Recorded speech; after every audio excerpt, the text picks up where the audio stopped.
Halo semuanya, selamat datang di channel Error. Kali ini gue akan melanjutkan alur cerita, Phrasing the World I Built a Doomsday Safe House. Bab 1380-1391, lanjutan alur dari komik chapter 633 yang sudah tidak update lagi. Kemunculan Kiliduoan membuat semua orang di tempat kejadian merasakan penindasan tanpa alasan. Mungkin ini adalah perasaan unik di antara orang-orang kuat. Momentum semacam itu tidak dapat dimiliki oleh orang-orang biasa. Tentu saja, kecuali satu orang yang selalu berkomitmen untuk menjaga dirinya tetap aman. Stasiun Kiliduoan berdiri di jalan seperti patung raksasa. Dia menatap dingin ke arah sejumlah besar mayat prajurit bermata tiga di tanah, lalu menatap ke arah para ksatria meja bundar yang berdiri di atas mayat-mayat itu, mengerutkan kening dengan sedikit jijik. Apakah ada individu kuat yang muncul dari antara serangga? Sudah kubilang sebelumnya, orang-orang jelek ini harus dibunuh dan tidak boleh dibiarkan hidup. Kiliduoan mengangkat pedang besar di tangannya dan menebasnya ke depan dengan dingin. Pedang ini biasa saja, tanpa kekuatan supernatural yang cemerlang, tetapi menimbulkan ledakan sonik yang mengerikan. Udara tersapu oleh angin kencang, yang menerbangkan rumah-rumah di sekitarnya hingga terhempas ke samping. Kekuatan pedang sungguh mengerikan. Wajah Lancelot langsung berubah serius, tetapi matanya dipenuhi kegembiraan yang tak terpendam. Akhirnya, seseorang yang cukup kuat telah tiba. Haha. Dia mengeluarkan raungan panjang, dan pedang hitam pekat tiba-tiba muncul di tangan kanannya. Api hitam berputar-putar dari bawah kakinya, berputar ke udara dan menyelimuti seluruh tubuhnya seperti iblis api neraka. Ksatria itu mengayunkan pedang dua tangannya dengan ganas, dan pedang itu bertabrakan dengan pedang raksasa yang beberapa kali lebih besar dari Lancelot sendiri. Dar! Kekuatan yang dahsyat itu meledak dengan keras ke arah sekitarnya, dan rumah-rumah di jalan-jalan sekitarnya terdorong oleh kekuatan yang mengerikan itu dan terbang ke segala arah. Bahkan para ksatria meja bundar pun mengubah ekspresi mereka dan meninggalkan tempat itu secepat mungkin. Jenderal Kiliduoan dari negara Nash adalah prajurit top dengan indeks kemampuan 19.000 poin. Lancelot, wakil pemimpin Knights of the Round Table, memiliki indeks kemampuan 18.000 poin. Para anggota ksatria meja bundar segera melarikan diri dari sana. Sulit bagi mereka untuk campur tangan dalam pertempuran antara dua orang kuat itu. Terlebih lagi, saat ini, orang-orang Kiliduoan telah mengepung tempat itu. Seorang kapten, tingginya lebih dari 10 meter, mengenakan baju zirah perak dan membawa kapak perang raksasa, berjalan perlahan ke arah mereka, sambil mengeluarkan udara panas dari hidungnya. Sekarang, saatnya pengendalian hama. Di medan perang ini, mutan tingkat Ipsilon dari negara Nash akhirnya muncul. Orang-orang di kedua belah pihak juga mulai bertarung dengan sengit. Namun, faktor penentu sesungguhnya adalah pertempuran antara Kiliduoan dan Lancelot. Kiliduoan memasang ekspresi tegas di wajahnya saat dia menatap Lancelot kecil itu seolah-olah dia sedang menatap seekor serangga. Namun, meskipun itu serangga, ia akan menyerangnya tanpa ampun. Pedang raksasa itu menebas udara, dan ledakan sonik yang dahsyat itu mampu menghancurkan gendang telinga manusia, menyapu bumi dan bebatuan. Lancelot melompat maju, menghindari serangannya, dan mendarat di atas reruntuhan. Jika kau perhatikan lebih dekat, kau akan menemukan tetesan darah mengalir dari sudut mulutnya. Itu hanya tabrakan langsung, tetapi kekuatan Kiliduoan yang kuat menyebabkan darah mengalir dari mulutnya. Fisik kuat makhluk bermata tiga itu berada di luar jangkauan manusia, dan Lancelot membayar harganya untuk itu. Namun tidak ada rasa takut di wajahnya, sebaliknya ada ekspresi gembira yang cemerlang. Dia adalah petarung alami yang gemar bertarung melawan lawan yang kuat. Dan ini adalah pertama kalinya dalam sejarah mereka bertarung langsung melawan ras misterius dari dunia bawah tanah. Kenikmatan yang meluap dari dalam hati ini, bercampur dengan getaran hati yang dalam, membuatnya begitu girang hingga hampir ingin berteriak keras. Siapa yang mengizinkanmu meremehkanku? Kiliduan menatapnya dengan dingin, lalu menyerang lagi dengan pedangnya, dengan mudah menghancurkan reruntuhan di depannya hanya dengan satu pedang. Angin kencang itu diaduk oleh pedangnya, dan arus udara menelan Lancelot, membuatnya sulit baginya untuk berdiri kokoh di tanah.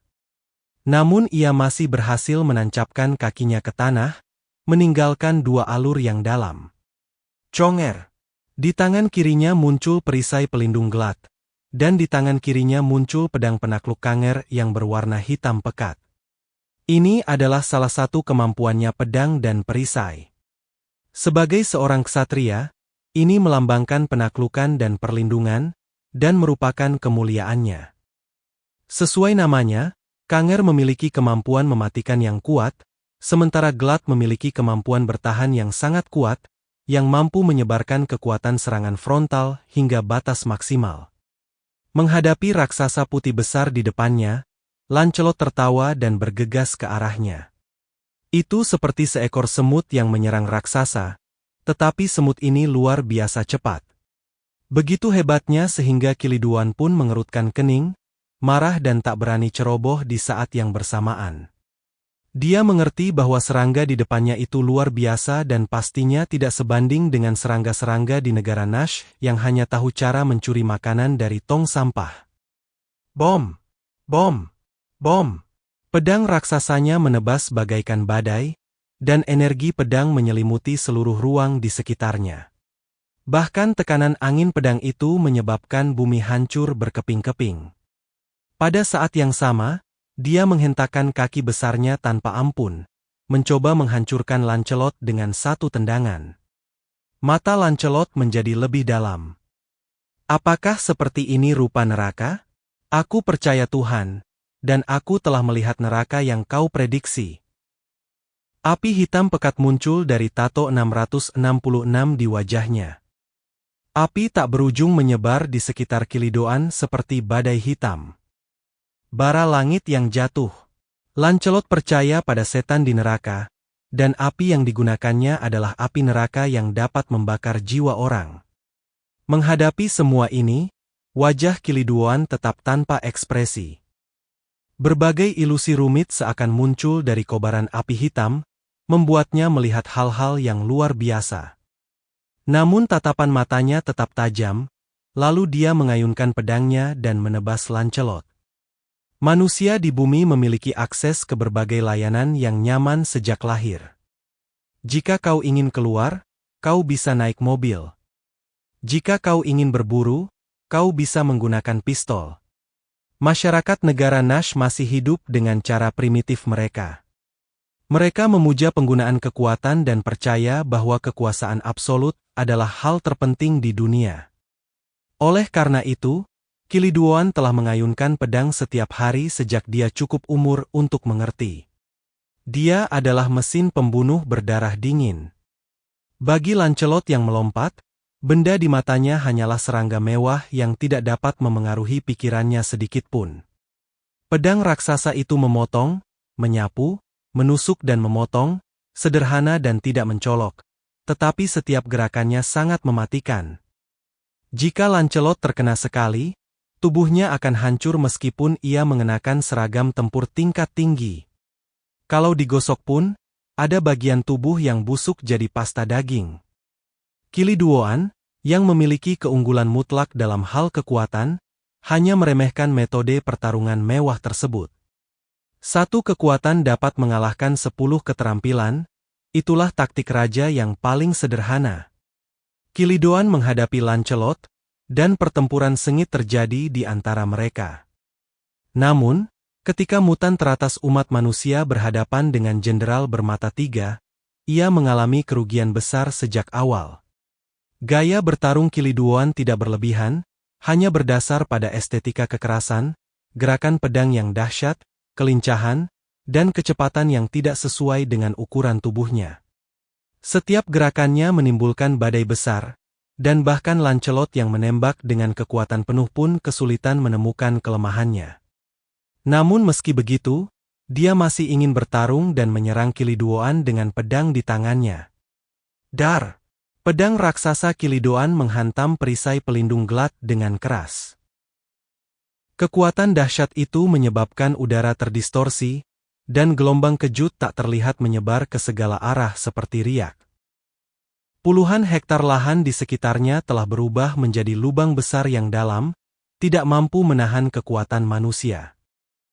Lancelot terbang mundur, tetapi dia menggunakan metode ini untuk melepaskan kekuatan besar yang ditransmisikan ke tubuhnya melalui perisai pelindung. Lengannya terasa sedikit mati rasa, dan dia tidak dapat menahan diri untuk mengeluarkan desisan. Inikah kekuatan para raksasa? Ras yang begitu kuat dan mengerikan. Matanya menjadi lebih waspada, dan di depannya, sesosok raksasa ramping perlahan muncul dari debu. Kiliduoan berjalan ke arahnya seperti seorang dewa, wajahnya penuh ketidakpedulian dan kekejaman, seperti dewa kematian yang mengumumkan kematian.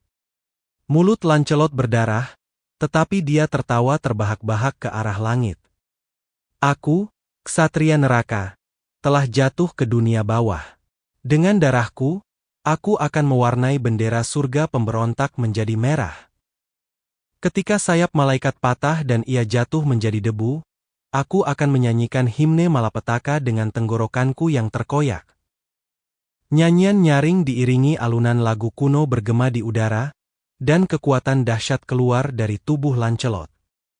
Skill Knights HYMN of Hell diaktifkan, dan api neraka di sekitar Lancelot berkobar semakin dahsyat, melilit tubuhnya seperti tornado. Kabut hitam menyelimuti tubuhnya dari bawah kakinya, dan perlahan-lahan, garis-garis aneh muncul di kulitnya. Hal ini memungkinkan tubuhnya yang terluka diperbaiki, membuatnya semakin kuat. Dia mengangkat pedang penaklukan, mengarahkannya ke Kiliduoan, meraung, dan berubah menjadi api tak berujung dan menyerbu. Para ksatria meja bundar telah berperang melawan pasukan kerajaan Ye yang dipimpin Kilidoan. Dua kekuatan besar yang dapat dirasakan dengan jelas bahkan dari kejauhan. Zhang Yi menenteng senapan runduk di bahunya dan sedikit mengernyit sambil melihat ke sana. Kepala pemakaman, Gao Changkong dan yang lainnya juga turut menyaksikan. Di saat seperti ini, maju membantu mungkin merupakan solusi terbaik. Lagi pula, dalam menghadapi perang dengan ras mutan, konflik internal antar manusia dapat dikesampingkan untuk sementara. Akan tetapi, manusia tidak pernah menjadi hewan yang mempertimbangkan situasi secara keseluruhan. Gao Changkong mengarahkan kaungannya ke kuil Roh Kudus di langit-langit dan perlahan menyipitkan matanya. Jika ada yang menarik perhatian klan Tiga Mata, kita bisa memanfaatkan kesempatan ini untuk memasuki kuil Roh Kudus dan mencari sumber para dewa. Chen Huaozheng bertanya, bagaimana dengan batu? Dia sekarang berada di tangan Zhang Yi. Jika dia tidak bisa menemukan kita, dia mungkin dalam bahaya. Gao Changkong tersenyum. Tidak, paling aman di tangannya. Karena Zhang Yi orang yang sangat cerdas, dia tahu bahwa batu hanya berharga saat dia masih hidup. Batu yang mati tidak berarti apa-apa bagi kita. Saat kita merebut harta karun di kuil Roh Kudus, aku akan membayar harga yang pantas sebagai gantinya. Setelah mendengar ini, Chen Huaozheng mengangguk dan tidak lagi keberatan. Gao Changkong berbalik dan menatap prajurit keluarga Huaza, yang sedang membersihkan medan perang di belakangnya. Ia berkata kepada pemimpin prajurit, Nima, selanjutnya, kalian harus membuat keributan sebanyak mungkin di sini. Semakin besar semakin baik. Mengerti? Nima mengangguk dengan sungguh-sungguh. Dia tahu bahwa dia dan anak buahnya dijadikan umpan, tetapi sebagai keturunan setia keluarga Shaza, dia sangat jelas tentang misinya. Dia berbalik dan meraung, bunuh semua orang bermata tiga di sini, jangan biarkan satu pun hidup. Bakar semua rumah, dan tunjukkan pada bajingan-bajingan ini betapa kuatnya kita manusia. Suara-suara persetujuan datang satu demi satu di sekitarnya, dan Gao Changkong membawa Gumen dan Chen Huaozheng dan pergi dengan cepat. Mereka menghindari tentara Nash di sepanjang jalan dan langsung menuju kuil Roh Kudus di atas kepala mereka. Dari sini, kau bisa menyeberangi jembatan batu yang rumit dan melangkah ke koridor panjang dan sempit yang seolah-olah dibangun di udara. Di ujung koridor terdapat pintu masuk ke kuil Roh Kudus. Tetapi tepat ketika Gao Changkong bersiap mencuri ayam dan menyelinap ke kuil Roh Kudus sementara terjadi perkelahian di tempat lain. 4 kuku kuda besar menginjak batu hitam dan muncul selangkah demi selangkah di ujung kabut di koridor trapesium sempit di depannya. Ia adalah seorang centaur jangkung bertubuh kuda perang dan tubuh bagian atas makhluk bermata 3.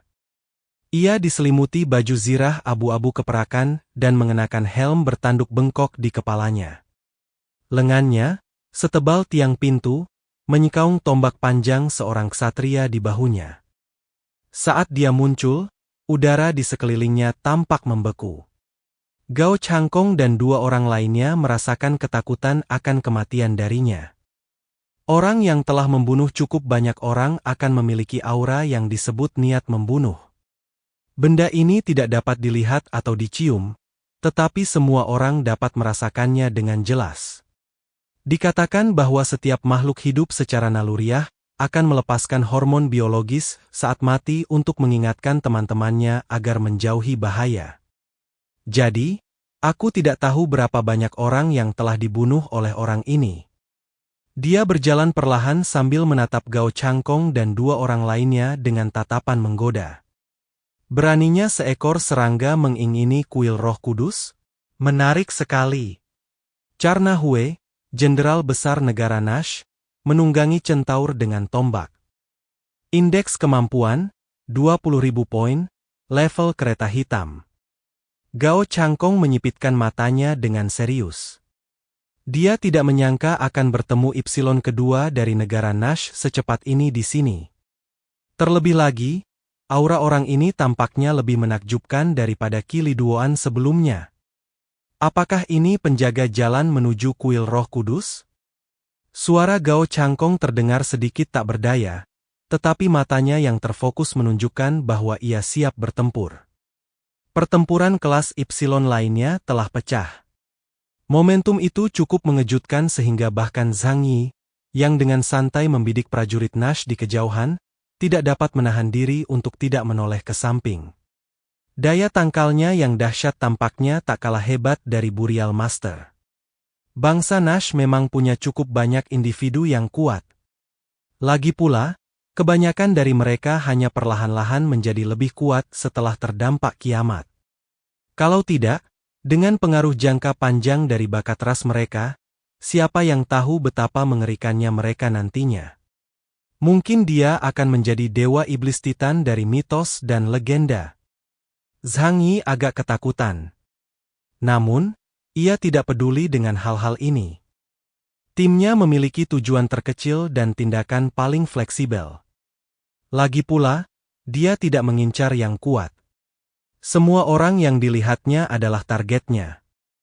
Biarkan kepala pemakaman, Gao Changkong, Lancelot, dan yang lainnya menguji kekuatan orang-orang kuat negara Nash terlebih dahulu. Di saat kritis, Zhang Yi akan bertindak. Benar saja, Sang Undertaker segera menghadapi lawan yang kuat. Atas nama Buddha, sang guru pemakaman, yang melakukan pembunuhan, dan dia memimpin para biksu kuil Sangki dan prajurit pribadi keluarga Yashelangtai, dan kelas menengah negara Nash membantai semua orang Nash tanpa ampun. Sebagai keturunan dataran tinggi bersalju, mereka tahu lebih baik daripada siapapun bahwa selama orang-orang ini bertahan hidup, mereka akan menjadi ancaman besar bagi umat manusia di masa depan. Terutama di dataran tinggi bersalju, mustahil membiarkan mereka berkembang perlahan. Jika suatu hari mereka berhasil menembus gerbang kehancuran abadi, dataran tinggi bersalju pasti akan dibantai. Hasil terbaiknya adalah setiap orang menjadi ternaknya. Pergerakan di sini juga menarik orang kuat lainnya dari negara Nash. Ini adalah raksasa yang tingginya lebih dari 10 meter dan memiliki otot di seluruh tubuhnya yang tampak seperti terbuat dari baja. Mata di dahinya selalu melotot ke segala arah, rambut merahnya tumbuh liar ke segala arah, dan seluruh tubuhnya bagai api yang berkobar. Dengan ekspresi jijik di wajahnya, ia muncul di area tempat Undertaker dan yang lainnya berada. Melihat beberapa blok yang hancur total dan para prajurit bermata tiga yang gugur dalam pertempuran, ia meludah ke tanah. Kalian bajingan tak berguna. Sebagai manusia, kalian dibunuh oleh hewan-hewan ini. Kalian tidak pantas menjadi manusia. Ketika beberapa prajurit biksu melihat raksasa berambut merah muncul, mereka segera menyerbu dengan Vajra di tangan mereka. Melihat itu, raksasa berambut merah itu menyeringai, memperlihatkan senyum sinis. Dia berlari ke arah datangnya orang-orang itu dan melancarkan pukulan tanpa gerakan apapun. Lengan tebal itu seperti pilar batu, tetapi setelah pukulan ini dilayangkan, ruang di depannya langsung bergetar, dan kemudian api tak berujung menyapu seluruh jalan. Bersama para prajurit biksu dan semua yang ada di belakang mereka, mereka langsung diselimuti oleh api yang sangat panas. Mereka merasakan sedikit kehangatan dan sedikit rasa sakit dalam sekejap, lalu terbakar menjadi abu oleh suhu tinggi yang teramat mengerikan. Dengan satu pukulan, seluruh kota diterangi dan seluruh jalan terbakar. Tak seorang pun, baik dari suku bermata tiga maupun prajurit manusia, yang kembali. Sang Undertaker menangkupkan kedua tangannya dan menatap sang jenderal bermata tiga dengan tatapan tenang. Amitabha. Cahaya keemasan meledak dari sekelilingnya, dan tidak ada niat membunuh di matanya, tetapi serangannya tegas dan kejam. Hei, ayo, serangga. Orang yang muncul di depan Undertaker adalah jenderal hebat lainnya dari negara Nash, Explosive Fist, Ganas. Indeks kemampuan 20.000 poin, level kereta hitam. Perang pecah di mana-mana di negara Nash, dan gelombang kekuatan setingkat Epsilon membubung ke langit, menakuti semua warga sipil dan mutan tingkat rendah. Bahkan Zhang Yi merasakan krisis pada saat ini. Karena aura tersebut terlalu kuat, bahkan dia merasa sulit untuk mengalahkannya. Oke, aku lebih baik dalam bertahan. Hal ini membuat Zhang Yi merasa lebih tenang. Keahliannya adalah bertahan dan melarikan diri. Bahkan jika dia menghadapi mutan level Black Chariot 20.000 poin, dia selalu bisa berlari lebih cepat jika dia tidak bisa mengalahkannya. Selama kita tidak bertemu dengan mutan-mutan yang menyimpang dan berbasis aturan, atau mereka yang berasal dari waktu dan ruang angkasa yang lebih tinggi yang dapat menahan kita, kita tidak akan berada dalam bahaya di sini. Zhang Yi berpikir begitu dalam hatinya. Namun, yang terakhir lebih sulit, karena kemampuan waktu dan ruang sangat langka. Belum lagi mutan yang memiliki dua kemampuan sekaligus. Sejauh ini, dialah satu-satunya mutan yang diketahuinya memiliki kemampuan tersebut. Mengenai aturannya, seharusnya tidak mudah untuk menemukan sesuatu yang dapat mengancam kelangsungan hidupnya. Orang-orang seperti Hou Tu sangat langka dan menyimpang. Zhang Yi menatap langit. Bangunan besar itu bagaikan kuil Roh Kudus yang melayang di udara. Meskipun tak ada sedikit pun hasrat di hatinya, ia hanya tersenyum. Dia tidak pernah mengambil risiko dan selalu menguji segala sesuatunya secara menyeluruh sebelum mengambil tindakan. Dia lebih suka tidak melakukan apapun daripada melakukan kesalahan. Mereka semua melawan yang kuat, jadi aku tidak bisa hanya duduk diam dan tidak berbuat apa-apa. Aku akan membantu mereka membersihkan negara ini. Mata Zhang Yi berubah dingin. Dia mengangkat senjatanya di tangannya, dan dari posisinya yang tinggi, dia memulai ronde pembantaian lainnya. Mutan spesial dengan indeks kemampuan hingga 18.000 poin, yang jago dalam serangan jarak jauh. Tak peduli lawannya manusia atau mutan, selama dia bukan Epsilon, dia takkan mampu menahan peluru kecilnya. Zhang Yi dapat menggunakan senjata-senjata dalam inventarisnya, untuk melancarkan serangan selimut berkekuatan penuh secara terus-menerus terhadap negara primitif seperti Nash. Namun hal itu tidak sesuai dengan gaya kerjanya yang biasa dan santai, jadi dia tidak melakukannya. Namun saat ini, Suara Qiongda kembali terdengar di telinga Zhang Yi. Tuan Keyes, Tuan Zhangbo, dan yang lainnya sedang bertarung, biarkan kami bertarung juga. Kami di sini untuk perang suci, dan kami lebih baik mati saat bertempur daripada hanya berdiri dan menonton. Mereka dibiarkan bersiaga begitu lama, dan meskipun aman, mereka merasa bersalah. Mereka bukan tipe orang yang takut mati. Begitu mereka kembali ke dunia luar dan orang-orang tahu bahwa mereka bersembunyi selama perang, mereka akan menanggung malu seumur hidup. Setelah mendengar ini, Zhang Yi akhirnya mengangguk dan setuju. Baiklah, karena kamu ingin bertarung, ayo bertarung. Dia sudah memiliki gambaran kasar tentang kekuatan negara Nash sekarang. Kekuatan suku bawah tanah ini jauh lebih kecil dibandingkan dengan kekuatan makhluk di bawah pegunungan Qinling. Seperti yang dikatakan Yang Xin sebelumnya. Bukan berarti peradaban yang memiliki sejarah panjang lebih kuat. Pispot pada dinasti Tang juga digunakan untuk menampung air seni. Setelah tabir misterius itu disingkirkan, ketakutan yang awalnya ditimbulkan oleh suku bermata tiga itu berangsur-angsur mereda. Zhang Yi meminta Qiongda dan yang lainnya untuk keluar dari ruang bayangan.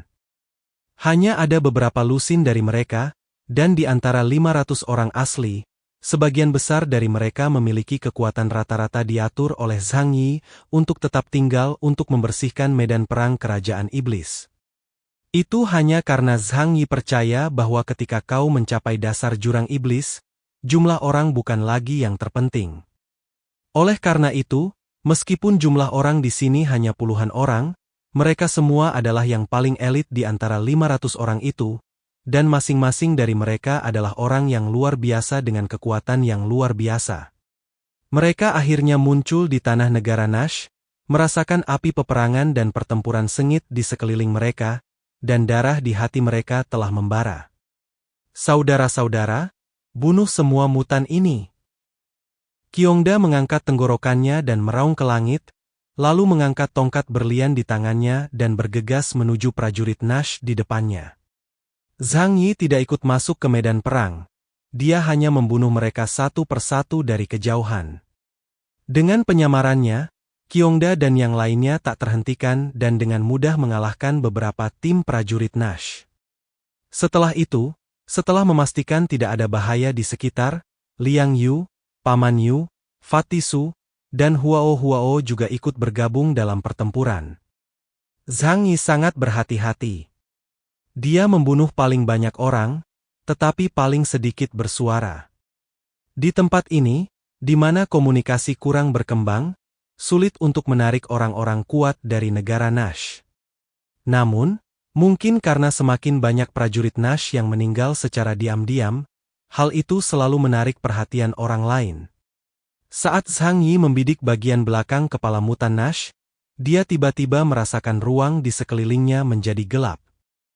Dunia di depan mataku berubah menjadi kehampaan yang gelap gulita. Dan dia sendiri juga menghilang dari daerah asalnya. Tiba-tiba, cahaya menghilang dari matanya, yang membuat bel alarm dalam hati Zhang Yi berbunyi. Ada apa? Apa aku buta? Atau apakah aku diserang? Tidak, jika kami diserang, pelacakan segala hal kami seharusnya memberi kami peringatan. Tapi mengapa tidak ada reaksi sama sekali? Atau mungkin ini bukan kemampuan menyerang, tapi hanya menghalangi kaunganku, sehingga aku tidak bisa melihat atau mendengar apapun. Pikiran Zhang Yi penuh dengan pikiran, dan dia menjadi lebih waspada pada saat yang sama. Dia telah membungkus seluruh tubuhnya dengan myriad things, untuk mencegah serangan apapun yang mengenainya. Pada saat yang sama, suara Yang Xin dan lainnya juga terdengar di saluran panggilan. Saudara Zhang Yi, ada apa? Kenapa di sekitar kita gelap? Kita tidak bisa melihat apa-apa. Ketika Zhang Yi mendengar suara Yang Xin, You Kr dan yang lainnya, dia yakin bahwa bukan dia yang kehilangan akal sehatnya, tetapi ruang di sekitarnya yang telah berubah.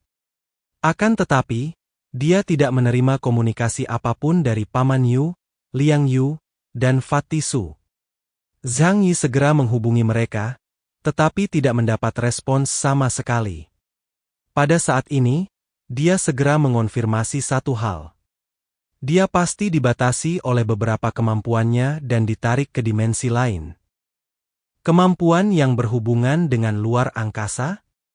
Zhang Yi memkaung sekelilingnya dengan dingin, tetapi di segala arah gelap gulita dan tak ada apapun. Namun, sesaat kemudian, seberkas api tiba-tiba muncul dari kegelapan, lalu suara tawa melengking terdengar di telingaku. Ahahaha. Dalam kegelapan, sesosok badut besar muncul. Hanya tubuh bagian atas yang diperlihatkan, ia mengenakan setelan hitam, dasi kupu-kupu, topi badut merah dan putih yang berlebihan di kepalanya, dan wajahnya dilukis dengan cat air yang berlebihan, yang sangat lucu. Siapapun yang melihat badut sebesar itu muncul di depannya pasti akan merasa takut. Namun, Zhang Yi mengerti bahwa ini pasti mutan yang mengaktifkan kemampuannya. Akan tetapi, mampu mengaktifkan kemampuannya secara diam-diam dan menyeretnya menunjukkan bahwa orang ini pastilah sangat kuat. Kali ini rencana batu berbeda dari sebelumnya. Saat itu, Zhang Yi dan yang lainnya berinisiatif memasuki batu untuk memasang jebakan. Namun kali ini, Zhang Yi langsung diseret keluar area oleh pihak lain. Hehehe. Selamat datang di Kasino Iblis. Badut itu tertawa menyeramkan, bola matanya yang besar terkulai, dan dia menatap dingin ke arah Zhang Yi di depannya. Zhang Yi tampak sekecil mainan di hadapannya. Akan tetapi, Zhang Yi tidak merasa bahwa benda itu memiliki niat membunuh terhadapnya. Terlebih lagi, menurut umpan balik dari sistem intelijen, kata-kata yang diucapkannya bukanlah bahasa Mandarin. Gambar badut. Dalam bahasa Mandarin, mungkinkah itu salah satu bawahan Gao Changkong? Tidak. Atau apakah ini semacam kemampuan berbasis aturan yang dapat diwujudkan berdasarkan karakter yang memasukinya? Zhang Yi memikirkan hal ini dalam benaknya. Badut itu tiba-tiba berbalik dan membuat gerakan mengundang.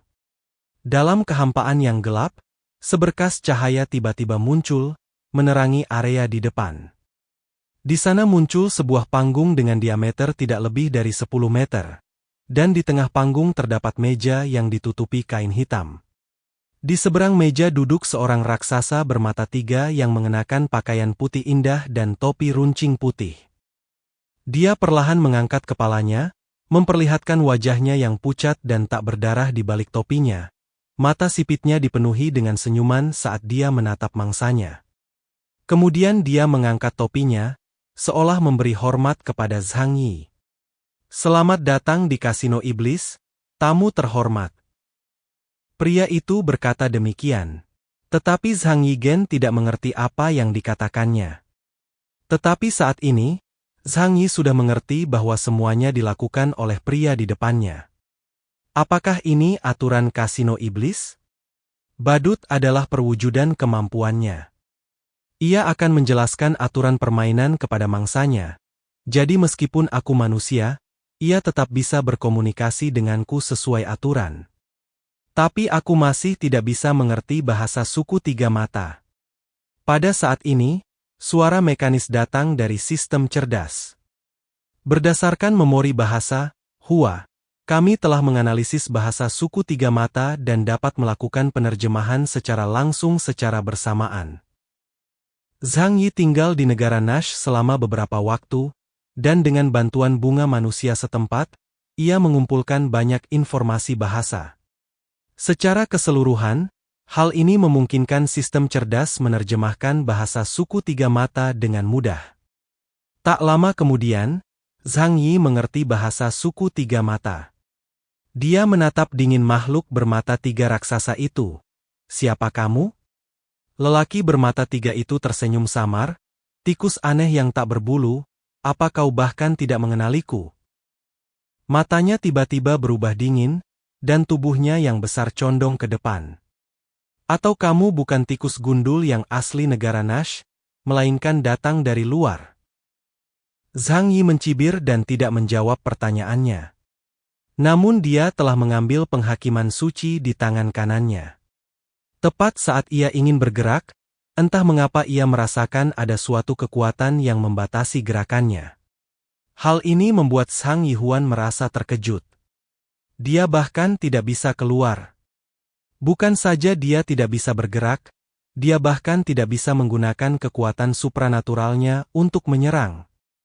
Hal ini membuat Zhang Yi merasa kedinginan seluruh tubuhnya, seolah-olah dia telah jatuh ke dalam gua es. Pihak lain sebenarnya memiliki kekuatan seperti itu. Seberapa besar kekuatannya? Harus minimal 30.000 poin. Tidak, bahkan mungkin lebih tinggi. Aku bahkan tidak bisa bertindak. Bisakah aku menunggu sampai mati? Itu tidak benar. Itu sepenuhnya salah. Para mutan yang pernah bertarung melawan Zhang Yu, Gao Changkong, Lancelot dan yang lainnya sebelumnya jauh dari kata begitu kuat. Pada saat ini, badut setengah badan besar di kehampaan memberikan penjelasan. Tamu yang terhormat, di kasino iblis ini, satu-satunya cara untuk menyelesaikan masalah adalah dengan bergabung dalam permainan judi. Di sini, dilarang menyerang lawan dengan cara apapun selain berjudi. Tentu saja, jika kau ingin membunuh lawanmu, kau bisa bertaruh di meja dan mempertaruhkan nyawamu. Ketika Zhang Yi mendengar suara ini, dia tiba-tiba terbangun. Ternyata orang yang dihadapinya adalah mutan yang berbasis pada aturan. Satu-satunya cara untuk menyelesaikan masalah adalah melalui perjudian. Zhang Yi mengerutkan kening. Dia tidak begitu pekaui dalam hal itu, dan biasanya hanya bermain mahjong dan mahjong.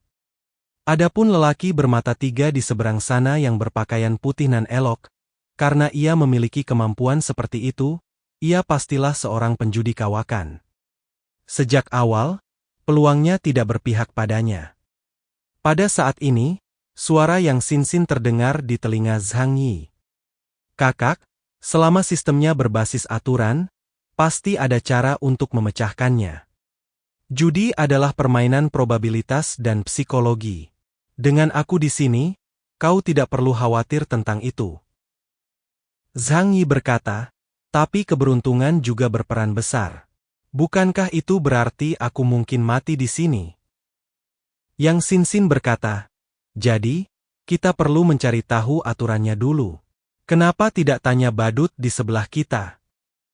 Zhang Yi merasa apa yang dikatakan Yang Sinsin benar. Untungnya, kemampuan mutan berbasis aturan di depannya ini tidak memisahkan orang di ruang bayangan. Tampaknya saat Muyan melekat pada bayangannya, dia dianggap menyatu dengannya. Sekarang jauh lebih baik. Kapanpun Zhang Yi menghadapi masalah di bidang yang tidak dikuasainya, ia bisa meminta bantuan dari rekan-rekannya. Zhang Yi menatap badut iblis itu dan bertanya, apa aturan mainnya di sini? Tolong jelaskan secara rinci. Badut itu tertawa terbahak-bahak, hahaha, lalu berkata, merupakan suatu kehormatan menjadi tamu terhormatmu. Dia mengangkat tangannya yang besar dan bersarung tangan putih, lalu mengulurkan jari telunjuknya. Halo, selamat datang di kasino iblis. Ikuti aturan kasino dan nikmati permainannya yang seru. Ada darah di mana-mana, dan sepertinya ini akan menjadi permainan judi yang sangat berdarah. Kasino memiliki aturan yang sangat jelas. Pertama, semuanya di sini ditentukan oleh siapa yang menang dan siapa yang kalah di meja judi. Tidak ada pihak di meja judi yang boleh menyerang pihak lain dengan cara apapun. Pertama, di sini kau hanya bisa bertaruh dengan benda-benda dari tubuh kau sendiri. Entah itu darah, rambut, kuku, atau bahkan organ dalam, kau bisa bertaruh. Porsi yang sesuai akan ditukar dengan chip berdasarkan seberapa penting dampaknya terhadap hidupmu. Ketiga, kau harus memenangkan 1000 chip dari dealer untuk mengakhiri permainan. Kau tidak dapat meninggalkan permainan dengan cara apapun sampai permainan berakhir. Setelah mendengarkan aturan permainan, Zhang Yi mengerutkan kening dalam-dalam. Kemampuan berbasis aturan ini kedengarannya sangat berbahaya, karena melibatkan perjudian dengan tubuh atau bahkan nyawa seseorang. Dia tidak pernah suka memainkan permainan berbahaya seperti itu. Akan tetapi, pria di depannya, sang baur permainan, jelas merupakan orang yang taat aturan dengan kemampuan yang sangat kuat. Dia dapat diseret ke dalam permainan secara paksa, dan tidak ada cara baginya untuk keluar kecuali dia berhasil mematuhi aturan. Meski aku enggan, tak ada pilihan lain selain ikut serta dalam permainan ini. Zhang Yi menatap badut iblis itu. Artinya, kalau aku kalah, aku harus membayar dengan anggota tubuhku, organ dalamku, atau bahkan nyawaku. Tapi dia cuma perlu kehilangan poin dariku, kan? Badut iblis itu tersenyum dan mengangguk. Ya, Tuan. Zhang Yi mengumpat dalam hatinya. Sialan. Aturan permainan ini tentu saja tidak adil, tetapi bagaimanapun juga, ini adalah domain orang lain, jadi tentu saja mustahil untuk memberinya keadilan yang mutlak. Setelah mendengar aturan permainannya, Lu Keren dan yang lainnya juga merasa marah. Aturan permainan ini sangat tidak adil, ini penipuan total. Kalau kalah, rugi besar, tapi kalau menang, cuma kesempatan keluar dari kasino. Apa gunanya? Yang Sinsin menundukkan kepalanya dan berpikir sejenak, lalu berkata, tapi, kita sudah berada dalam aturannya. Kita tidak bisa berhenti memainkan permainan ini. Semua orang terdiam. Perasaan tercekik karena hidup dan matinya dikendalikan oleh orang lain, sungguh telah menebarkan lapisan kesuraman tebal di hati mereka. Tetapi saat berikutnya, Yang Sinsin mengangkat kepalanya dengan senyum aneh di bibirnya. Tapi jangan khawatir. Ingat, aturannya membatasi keduanya. Semakin besar kekuatan yang kau cari, semakin besar pula keterbatasan yang akan kau hadapi. Zhang Yi menatap orang di seberang meja judi dan perlahan mengangkat sudut mulutnya. Bagus. Begitu aku meninggalkan permainan ini, dialah yang akan mati. Begitu aturan mutan berbasis aturan itu dipecahkan, kekuatannya akan sangat berkurang, dan akan jauh lebih mudah bagi Zhang Yi untuk membunuhnya. Dengan kata lain, selama Zhang Yi memenangkan 1000 poin, orang di sisi berlawanan harus membayar dengan nyawanya. Zhang Yi menarik napas dalam-dalam dan menenangkan dirinya. Bukankah itu hanya menggunakan tubuhmu sendiri sebagai taruhan? Bukan masalah besar. Dia duduk di meja judi dan menatap dealer sambil tersenyum. Si pedagang menyipitkan matanya karena terkejut. Zhang Yi menggunakan sistem cerdas untuk berbicara dalam bahasa yang sama dengan mereka. Dia sedikit penasaran bagaimana tikus tak berbulu bisa berbicara bahasa manusia. Namun dia tetap berkata dengan penuh minat, "Kau tampak tenang dan percaya diri, tetapi sebenarnya kau ketakutan di dalam, kan?" Dia menopang dagunya dengan kedua tangan dan menatap Zhang Yi sambil tersenyum. Kalau aku kalah, paling cuma kehilangan beberapa poin. Tapi kalau kau kalah, kau harus merelakan tangan, kaki, jantung, hati, limpa, paru-paru, dan ginjalmu sebagai gantinya. Jadi, kau takkan pernah bisa benar-benar duduk di sini dan melawanku dengan adil. Meski begitu, apa kau pikir itu tidak penting? Zhang Yi menatapnya dan tidak mengatakan apapun selama 5 detik. Namun tak lama kemudian dia mulai tertawa. Tidakkah kau akan tahu jika kau mencobanya? Tapi sebelum itu, aku ingin bertanya, apa identitasmu? Pedagang itu menatap Zhang Yi sejenak, lalu tersenyum santai dan berkata, sepertinya kau benar-benar datang ke sini dari dunia luar. Ingat namaku, Jenderal Sembamu dari negara Nash. Kasino Setan Sembamu, seseorang dengan karakteristik unik dan aturan unik, dengan indeks kemampuan 19.000 poin dan level tank. Zhang Yi menatap sempervirens di seberangnya dan bertanya dengan tenang, bagaimana kau bertaruh? Pertanyaan ini penting. Aturan perjudian di negara Nash belum tentu sama dengan aturan perjudian manusia. Jadi kau perlu bertanya dengan jelas sebelumnya. Sembamu melengkungkan bibirnya dan mulai memperkenalkan metode perjudian mereka kepada Zhang Yi. Ada 258 cara berbeda untuk berjudi, seperti yang tercantum di bawah ini. Sebagai pemain, kau memiliki hak untuk memilih metode berjudimu. Metode perjudian apapun yang dapat menjadi populer tidak akan dilakukan dalam bentuk yang sangat rumit, karena sebagian besar penjudi tidak memiliki kesabaran untuk mempelajari cara bermain. Zhang Yiqian sangat menyadari bahwa bahkan di antara peradaban yang berbeda, ada kesamaan. Tidak masalah meskipun dia sendiri tidak dapat mengingatnya, karena dia sekarang memiliki lembaga pemikir yang IQ-nya tidak kalah dengan Einstein. Zhang Yi tidak menganggapnya merepotkan, tetapi membaca pengantar gameplay Sembamu dengan saksama. Menurut dugaannya, banyak cara bermain yang mirip dengan manusia, hanya saja bentuknya yang sedikit berbeda. Adapun metode perjudian yang terlalu aneh, Zhang Yi mengabaikannya. Pada akhirnya, Zhang Yi memilih permainan dadu. Ini mirip dengan cara manusia bermain dadu. Dadu negara Nash memiliki 12 sisi, dan setiap sisi memiliki angka negara Nash. Mereka menghitung dalam sistem basis 12, tetapi sistem cerdas masih menerjemahkannya dalam sistem desimal agar lebih mudah dipahami Zhang Yi. Zhang Yi berkata, "Ayo main taruhan. Aku sudah menentukan pilihanku." Tanpa ragu-ragu, dia langsung memilih cara bermainnya.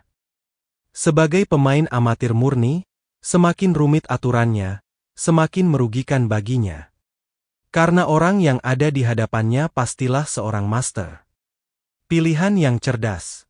Sembamu merentangkan tangannya, masih tersenyum seolah sedang memegang bola di tangannya. Di atas meja, sebuah cangkir dadu hitam dan sebuah dadu 12 sisi sebesar kepalan tangan Zhang Yi tiba-tiba muncul dari udara tipis. Aku penasaran dengan pendidikan macam apa yang kalian, tikus-tikus tak berbulu dari dunia luar, dapatkan. Tapi dari perspektif probabilitas, bertaruh pada ukuran memberi kalian setidaknya 50% peluang untuk menang. Tapi dia mencondongkan tubuh ke depan, wajahnya yang panjang dan menyedihkan di balik topi coklat besarnya menampakkan ekspresi mengejek, seolah-olah dia sedang melihat mainan. Ini juga berarti ada kemungkinan 50% kau akan mati seketika. Jadi, apapun hasil di meja judi, dalam duel ini, aku sudah memenangkan 50% peluangmu. Zhang Yi menatap Sembamu di depannya dan mencibir dalam hatinya. Ia tahu pihak lain sedang menyerang hatinya. Jika pikirannya terganggu di meja judi, ia akan mudah membuat keputusan yang salah. Namun cara ini memang sangat ampuh. Sebab bagi orang biasa sulit untuk tetap tenang dalam menghadapi hidup dan mati. Otak bahkan dapat menjadi kosong karena takut, dan orang tersebut dapat melakukan hal-hal yang tidak dapat mereka pahami. Namun Zhang Yi jelas bukan orang seperti itu. Dia tidak pernah berperang tanpa keyakinan. Karena dia adalah mutan dalam ruang dan waktu. Melacak segala hal dapat memprediksi masa depan 2 detik kemudian. Kemampuan ini dapat memberinya keuntungan dalam permainan probabilitas. Dengan kata lain, dia dapat melihat melalui cangkir dadu di depannya. Zhang Yi berkata kepada Semper, "Untuk mencegah kecurangan, aku meminta agar wadah dadu dibuka segera setelah aku memasang taruhan. Jika waktunya melebihi 1 detik, kau kalah." Sekilas kilatan ejekan melintas di mata Sembamu yang sipit dan jahat. "Apakah kau mengajukan suatu permintaan kepadaku?" Zhang Yi menatapnya sambil tersenyum. "Sebagai seorang penjudi, aku juga punya hak. Jangan lupa, di sini kita hanya bisa memutuskan segalanya melalui perjudian. Jika kau tidak dapat memenuhi tuntutanku yang wajar, aku dapat menolak untuk melanjutkan perjudian ini." "Haha," kata Zhang Yi dengan ekspresi mengejek di wajahnya. "Cangkir dadu itu ada di tanganmu. Apa kau benar-benar berencana untuk curang? Atau kau takut padaku?" Kata-kata itu membuat mata Sembamu menjadi dingin. Dia adalah Duke of Nash yang terhormat, tetapi apa yang dilihatnya di hadapannya hanyalah tikus-tikus gundul yang merupakan hewan peliharaan mereka. Apakah dia akan takut? "Meskipun aku tidak tahu apa yang kau pikirkan, aku bisa menyetujui permintaanmu." Dia menatap badut iblis di sebelahnya dan berkata, tambahkan aturan ini ke meja judi. Jika aku tidak membuka cangkir dadu dalam 1 detik setelah dia memasang taruhannya, aku kalah. Mata badut iblis itu berputar-putar. Ya, Tuan. Ayo kita mulai. Kalau taruhannya di badan, bagaimana dengan rambut? Zhang Yi mengetuk meja. Awalnya dia tidak akan mencoba terlalu keras. Tentu saja, dia harus mengujinya terlebih dahulu. Badut iblis itu berkata, taruhan minimumnya adalah sesuatu yang bernilai 1 poin. Seluruh tubuhmu bernilai total 1000 poin. Jadi, taruhan terkecilmu adalah seluruh kukumu. Zhang Yi menatap tangan kirinya dan berkata dengan tenang, baiklah, di ronde pertama, aku akan bertaruh kuku jari kelingking kiriku. Sembamu mengangkat sudut mulutnya. Baiklah, aku akan mulai mengocok cangkirnya. Dia mengambil cangkir dadu besar dan mulai mengocoknya. Dia tidak gemetar terlalu cepat, tetapi dia sengaja menciptakan suara keras di depan Zhang Yi, seolah-olah dia menggunakan atmosfer ini untuk menciptakan tekanan pada Zhang Yi. Bila seseorang mempertaruhkan tubuhnya bahkan nyawanya di meja judi, maka pertahanan psikologisnya akan terkoyak perlahan seiring berjalannya waktu. Sembamu sangat memahami hal ini. Dia adalah seorang penjudi berpengalaman. Di negara Nash, ia sangat suka mengadakan pesta judi besar-besaran, lalu menarik sekelompok penjudi bodoh untuk datang dan mati. Ia senang mempermainkan hati orang-orang, terutama menyaksikan para penjudi gila itu kehilangan segalanya. Suara ratapan putus asa mereka adalah musik indah yang paling ia nikmati. Zhang Yi menatapnya dengan dingin. Semuanya mengikuti, mulai. Kemampuannya selalu terkunci pada cangkir dadu, dan matanya melihat gambar yang saling tumpang tindih, yang merupakan perubahan dalam cangkir dadu setelah 2 detik. Bom! Cangkir dadu ditekan ke atas meja. Gambaran di mata Zhang Yi perlahan-lahan terkunci, dan dia sudah melihat hasilnya setelah cangkir dadu dibuka. Jam 9, besar.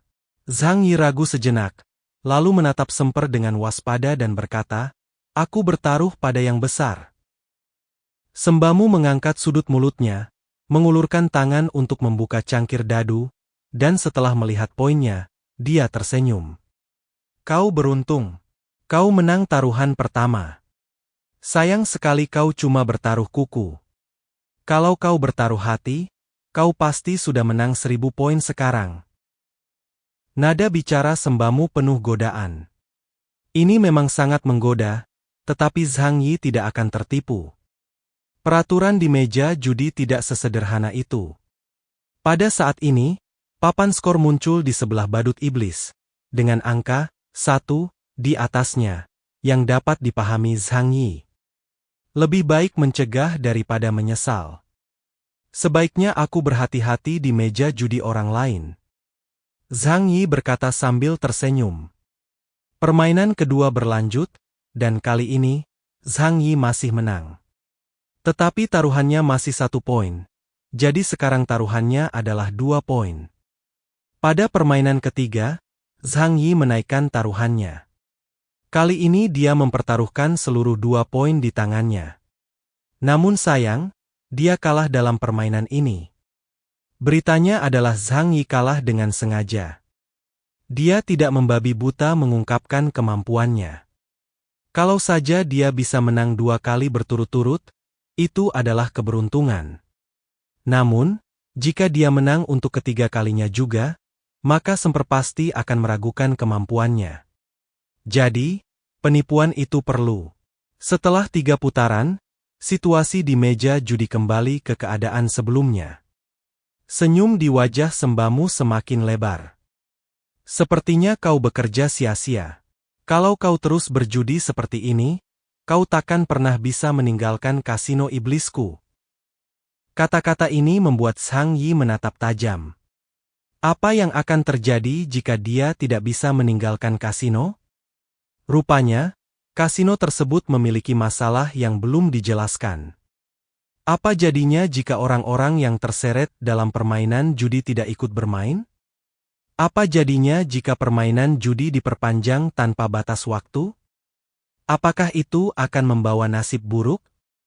Begitu ide ini muncul di benak, orang pasti akan merasa sedikit gelisah dan secara tidak sadar ingin menaikkan taruhannya. Zhang Yi sedikit mengernyit, lalu menatap badut iblis di sebelahnya dan papan skor dengan angka 0. Kali ini, dia perlahan mengulurkan tangan kirinya dan menaruhnya di atas meja. Kali ini aku bertaruh dengan tangan kiriku. Senyum di mata Sembamu menjadi lebih intens, dan sudut mulutnya hampir meregang ke belakang telinganya. Tangan kirimu bernilai 100 poin. Ayo, kita mulai. Ia kembali mengocok cangkir dadu di tangannya. Kali ini gerakannya jauh lebih cepat dan tatapannya jauh lebih antusias. Bunyi, klak-klak, dadu yang bergetar di dalam cangkir dadu itu seperti menuangkan air mendidih ke telinganya. Tatapan mata Zhang Yi tertuju pada cangkir dadu di depannya, dan tanpa sadar tinjunya di atas meja mengepal.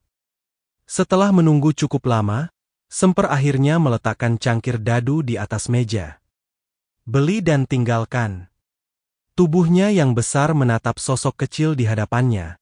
Suaranya seperti bisikan setan. Kali ini, Zhang Yi menatap dadu di depannya, tetapi ragu untuk menanyakan jumlahnya. Tangannya yang terkepal dan tatapannya yang rumit menunjukkan pergulatan batinnya. Suara Sembamu terdengar lembut saat ini. Tidak ada seorang pun yang pernah keluar dari kasino saya hidup-hidup. Apa kau tahu alasannya? Karena saya punya cukup chip, saya bisa kalah berkali-kali. Jadi, bahkan permainan yang paling adil sekalipun, jika dimainkan berkali-kali, akan menjadi situasi yang terbuka. Tapi aku punya 1000 poin untuk digunakan, dan kau hanya punya tubuhmu untuk dipertaruhkan. Bisakah kau menjamin kau akan selalu menang dalam taruhan 1000 poin? Senyumnya makin lama makin lebar. Semakin ragu, semakin besar kemungkinan mati di sini. Lebih baik bertaruh semuanya sekaligus. Dengan begitu, peluang menangmu 50%. Bagaimana? Apakah kau ingin menaikkan taruhan? Sebagai mutan yang memiliki atribut api, kekuatan jarak dekat Lai bahkan lebih tinggi dari Kiliduoan, dan apapun yang terkena tinjunya akan membawa kekuatannya dan menghasilkan ledakan dahsyat. Namun, Undertaker, yang memiliki kekuatan sekteton, juga unggul dalam pertarungan jarak dekat. Dan kemampuan penyembuhan dirinya akan terus ditularkan dari kuil Sangga selama keyakinan Dunzong masih ada. Keduanya berimbang dan terkunci dalam pertempuran sengit, dengan seluruh wilayah kota tempat mereka berada sudah hancur. Tepat setelah itu. Bab 1380-1391 lanjut. Zhang Yi tiba-tiba mengangkat kepalanya. Zhang Yi tiba-tiba mengangkat kepalanya. Matanya dipenuhi rasa jijik saat dia berteriak pada Sembamu. Cukup! Diam! Sembamu tertegun sejenak, lalu ia tertawa alih-alih marah. Hahaha! Nasihat yang kuberikan ini benar-benar yang terbaik. Semakin jauh kau melangkah, semakin dalam kau akan tenggelam. Kalau kau berjudi, makin sering kau berjudi, makin banyak kau kalah. Kalau kau nggak bisa tarik dana tepat waktu, kau pasti bakal mati di sini. Hal yang paling menakutkan tentang perkataan Sembamu adalah bahwa semua yang dikatakannya itu benar. Jadi, meskipun kau tahu dengan jelas bahwa dia memprovokasimu untuk mempertaruhkan segalanya, hal itu tetap dapat memberimu tekanan yang luar biasa. Tidak ada seorang pun yang berani mempertaruhkan nyawanya untuk itu. Zhang Yi merupakan pengecualian. Ketakutan dan perjuangan hanyalah hal yang dangkal. Dia sebenarnya cukup tenang di dalam. Penampilan Sembamu juga menggelikan baginya. Tetapi bukankah dia hanya menemani Sembamu dalam pertunjukan itu? Masih belum pasti siapa yang akan memerankan siapa. Zhang Yi menarik napas dalam-dalam beberapa kali, menunjuk ke cangkir dadu di depannya, dan berteriak, "Besar! Cepat buka!" Saat mengatakan ini, mata Zhang Yi tertuju pada cangkir dadu. Sembamu mencibir dan mengulurkan tangan untuk membuka cangkir dadu. Dan saat tangannya diletakkan di atas batu, masa depan yang dilihat Zhang Yi langsung berubah. Dia melihat dadu yang seharusnya bernilai 11 poin setelah wadah dadu dibuka, tiba-tiba berubah menjadi 3 poin. Tentu saja, taruhan ini tidak sesederhana itu.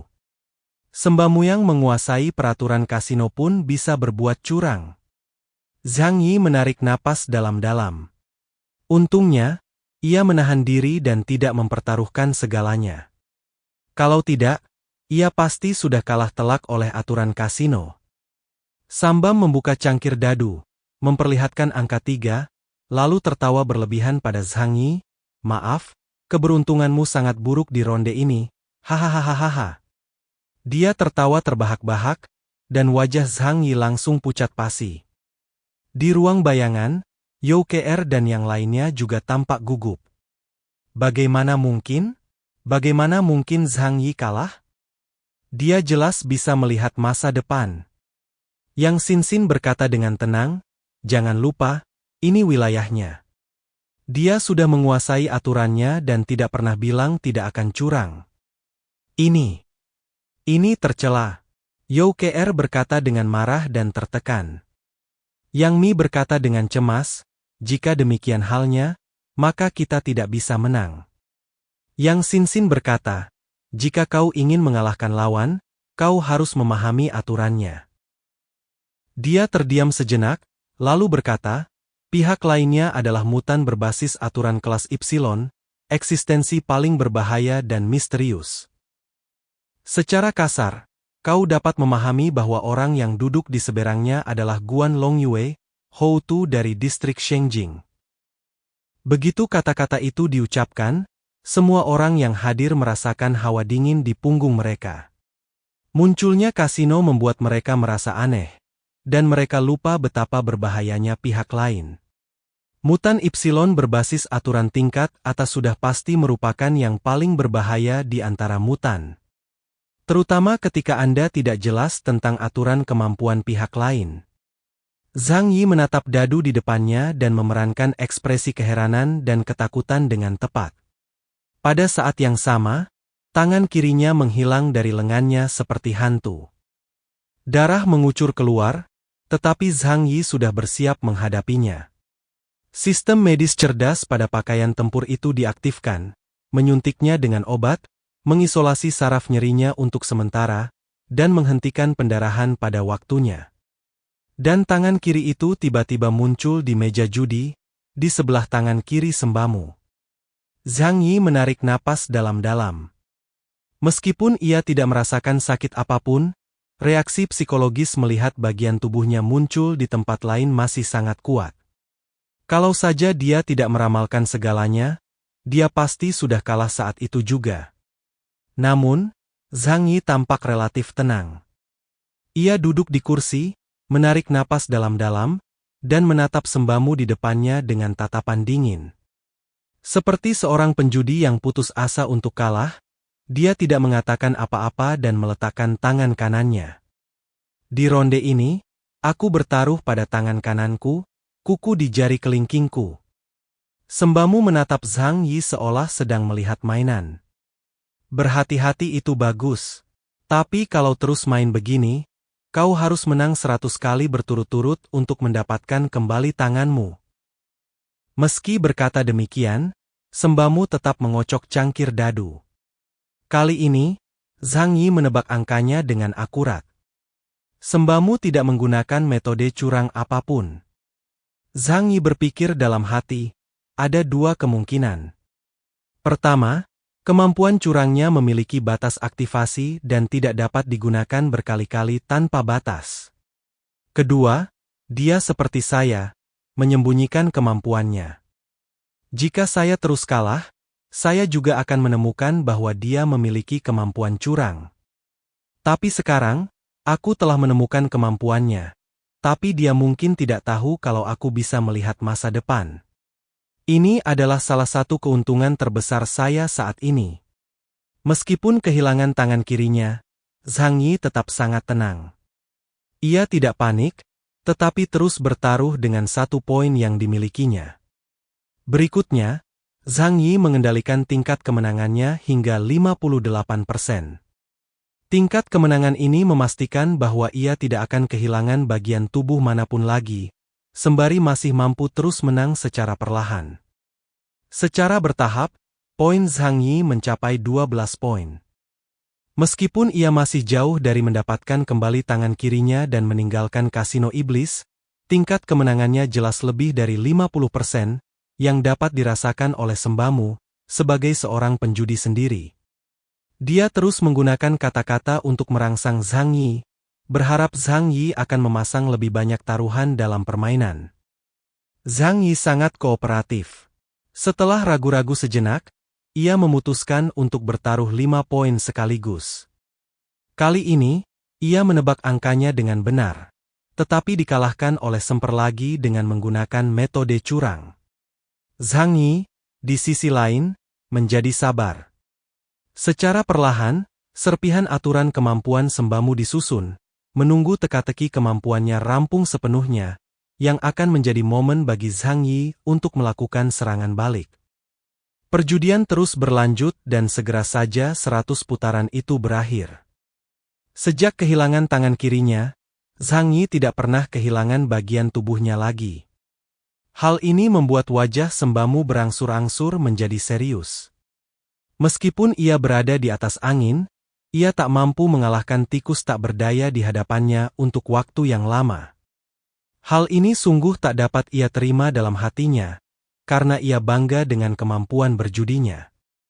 Di tangan Zhang Yi, poinnya telah mencapai lebih dari 10 poin, dan terus berfluktuasi dengan stabil.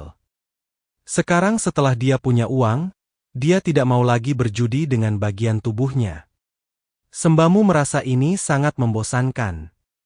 Tanpa melihat tubuh orang lain hancur berkeping-keping, ia tak bisa mendapatkan kebahagiaan yang ia dambakan di dalam hatinya. Membosankan sekali terus bermain seperti ini. Sebaiknya aku ganti saja aturan mainnya, katanya sambil menunjuk Zhang Yi.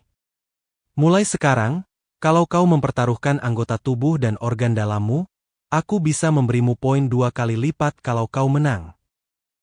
Jadi, bagaimana kalau kau berhenti mempertaruhkan poinmu melawanku? Ada sedikit kegembiraan di wajah Zhang Yi, tetapi dia sudah tertawa dalam hatinya. Tampaknya ada seseorang yang lebih cemas daripada dia. Zhang Yi memandang Sembamu dengan tenang. Aku tahu kau cemas, tapi tolong jangan cemas. Yang dipertaruhkan adalah tangan dan kakiku, bukan tanganmu, jadi tentu saja aku harus berhati-hati. Sembamu tampaknya menyadari bahwa ia telah bertindak terlalu tergesa-gesa, karena ini merupakan hal yang tabu di meja judi. Dia segera menenangkan diri dan berkata sambil tersenyum tipis, "Aku khawatir kamu akan mati kehabisan darah." Tidak semudah itu bagi mutan setingkat Ipsilon untuk mati. Zhang Yi berkata dengan ringan.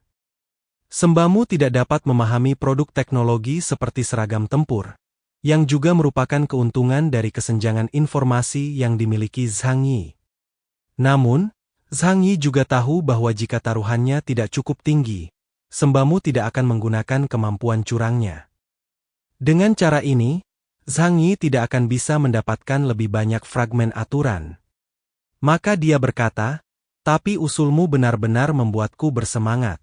Oke, kali ini, aku akan bertaruh dengan kakiku." Senyum puas muncul di wajah Sembamu. Ia berkata dalam hatinya, "Aku tahu, kalau semua orang yang duduk di meja judi, pasti akan terjerumus ke dalam pusaran judi yang merajalela itu, tak ada seorang pun yang terkecuali. Mereka yang menang merasa beruntung dan ingin menang lebih banyak lagi. Yang kalah ingin segera bangkit kembali. Tak seorang pun terkecuali. Baiklah, aku akan melempar dadu." Sembamu mengambil cangkir dadu di tangannya dan mulai mengocoknya. Tatapan Zhang Yi tertuju pada tangan Sembamu. Setelah ia menjabatnya sebentar, cangkir dadu itu jatuh ke atas meja. Intinya adalah 5. Aku bertaruh pada yang kecil. Zhang Yi menatap cangkir dadu, lalu menatap mata Sembamu dan berkata dengan tenang. Ditatap oleh Zhang Yi seperti ini, Sembamu merasa sedikit bingung. Mungkinkah orang ini tahu kalau aku trikku? Haha, kalau sampai ada yang tahu, aku bisa apa? Aku ambil kakimu yang montok itu.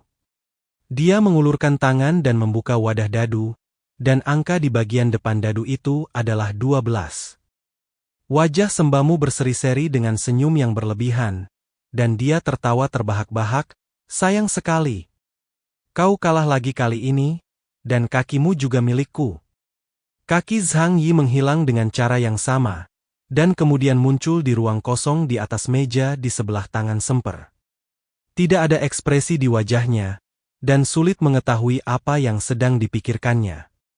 Sembamu tiba-tiba meletakkan tangannya keras di atas meja, memiringkan kepalanya, dan menatap Zhang Yi dengan ekspresi menggoda di wajahnya. Kasihan sekali. Sekarang kau hanya punya satu tangan dan satu kaki. Aku beri kau satu kesempatan lagi. Kali ini, kau bertaruh tangan kirimu. Kalau kau menang, aku bisa mengembalikan kedua tangan dan kakimu dan memberimu 500 poin. Bagaimana? Berani main? Zhang Yi mengangkat kepalanya dan menatap Sembamu.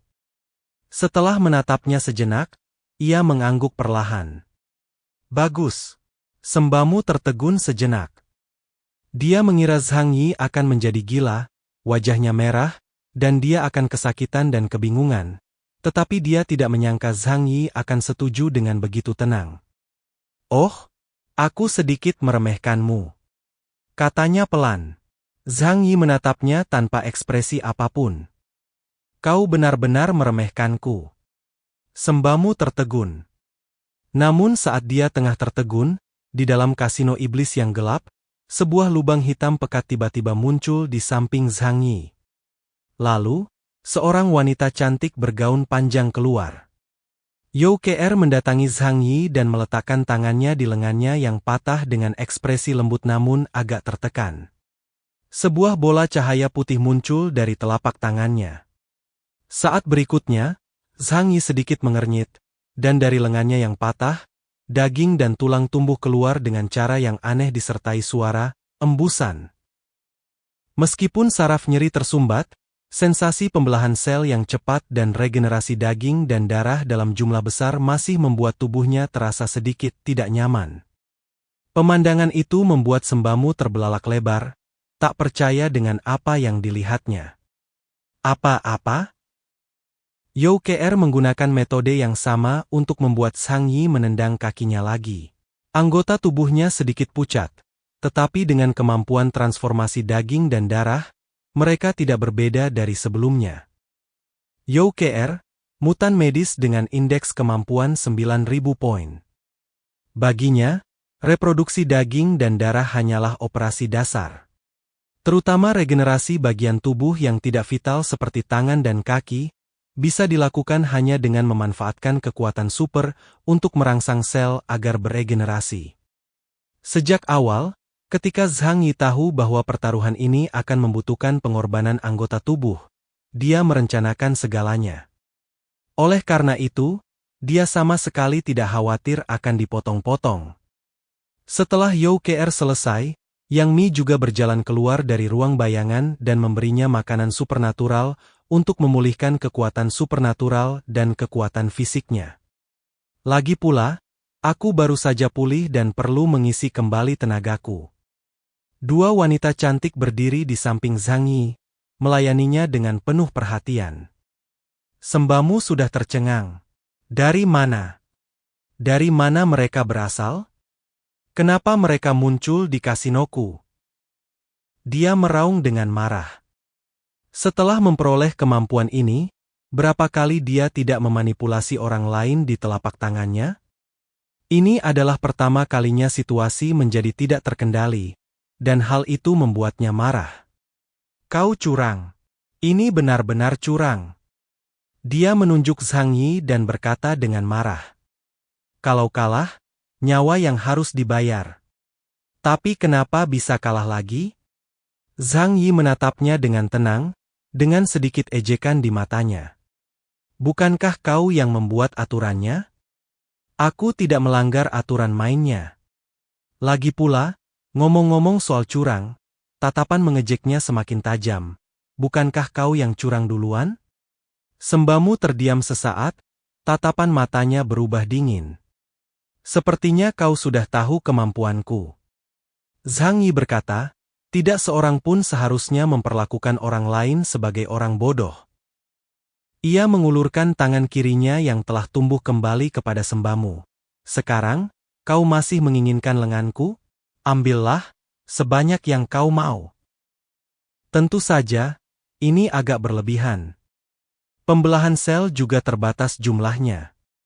Hanya dengan bantuan para ahli medis, keterbatasan kebugaran fisik orang biasa dapat diatasi.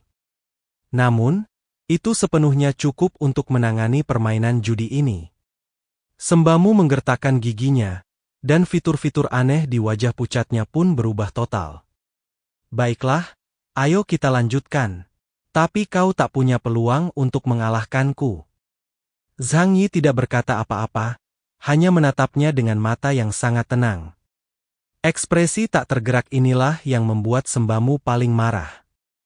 Dia mengocok cangkir dadu itu dengan kuat, dan angka dalam cangkir dadu itu adalah 7. Zhang Yi menatapnya dan berkata, kali ini, 7. Zhang Yi kemudian memberikan poin-poinnya. Pupil mata sembamu tiba-tiba mengecil. Karena permainan dadu di negara Nash juga memiliki aturan menebak angka secara langsung, dan jika tebakan Anda benar, Anda bisa mendapatkan hadiah 10 kali lipat dari taruhan. Zhang Yi tidak hanya menebak angka itu dengan benar. Ia juga mengatakan kepada Semper bahwa ia dapat melihat melalui cangkir dadunya.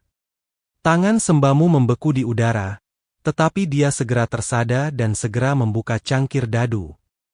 Sebab menurut peraturan, jika dia tidak dapat mengungkapkan cangkir dadu dalam waktu 1 detik setelah Zhang Yi memasang taruhan, dia kalah.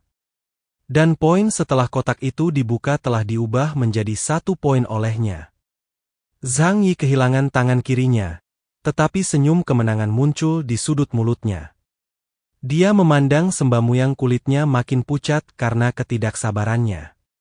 Kau curang. Tangan kiri Zhang Yi diambil lagi, tetapi You Ke-er dengan cepat memberinya tangan lain. Tangan dan kaki jauh lebih mudah disembuhkan daripada organ dalam, dan tidak akan mempengaruhi kehidupan pasien, jadi tidak sulit untuk disembuhkan. Saat ini, sembamu sudah merasa bahwa situasi sudah di luar kendalinya. Dia menatap Zhang Yi dengan dingin, kau bicara omong kosong. Zhang Yi berkata, mataku bisa melihat menembus benda. Ia menunjuk matanya sendiri lalu ke cangkir dadu. Jadi aku melihatmu curang sejak awal. Jangan kira kau bisa mengendalikan situasi. Aku hanya mempermainkanmu.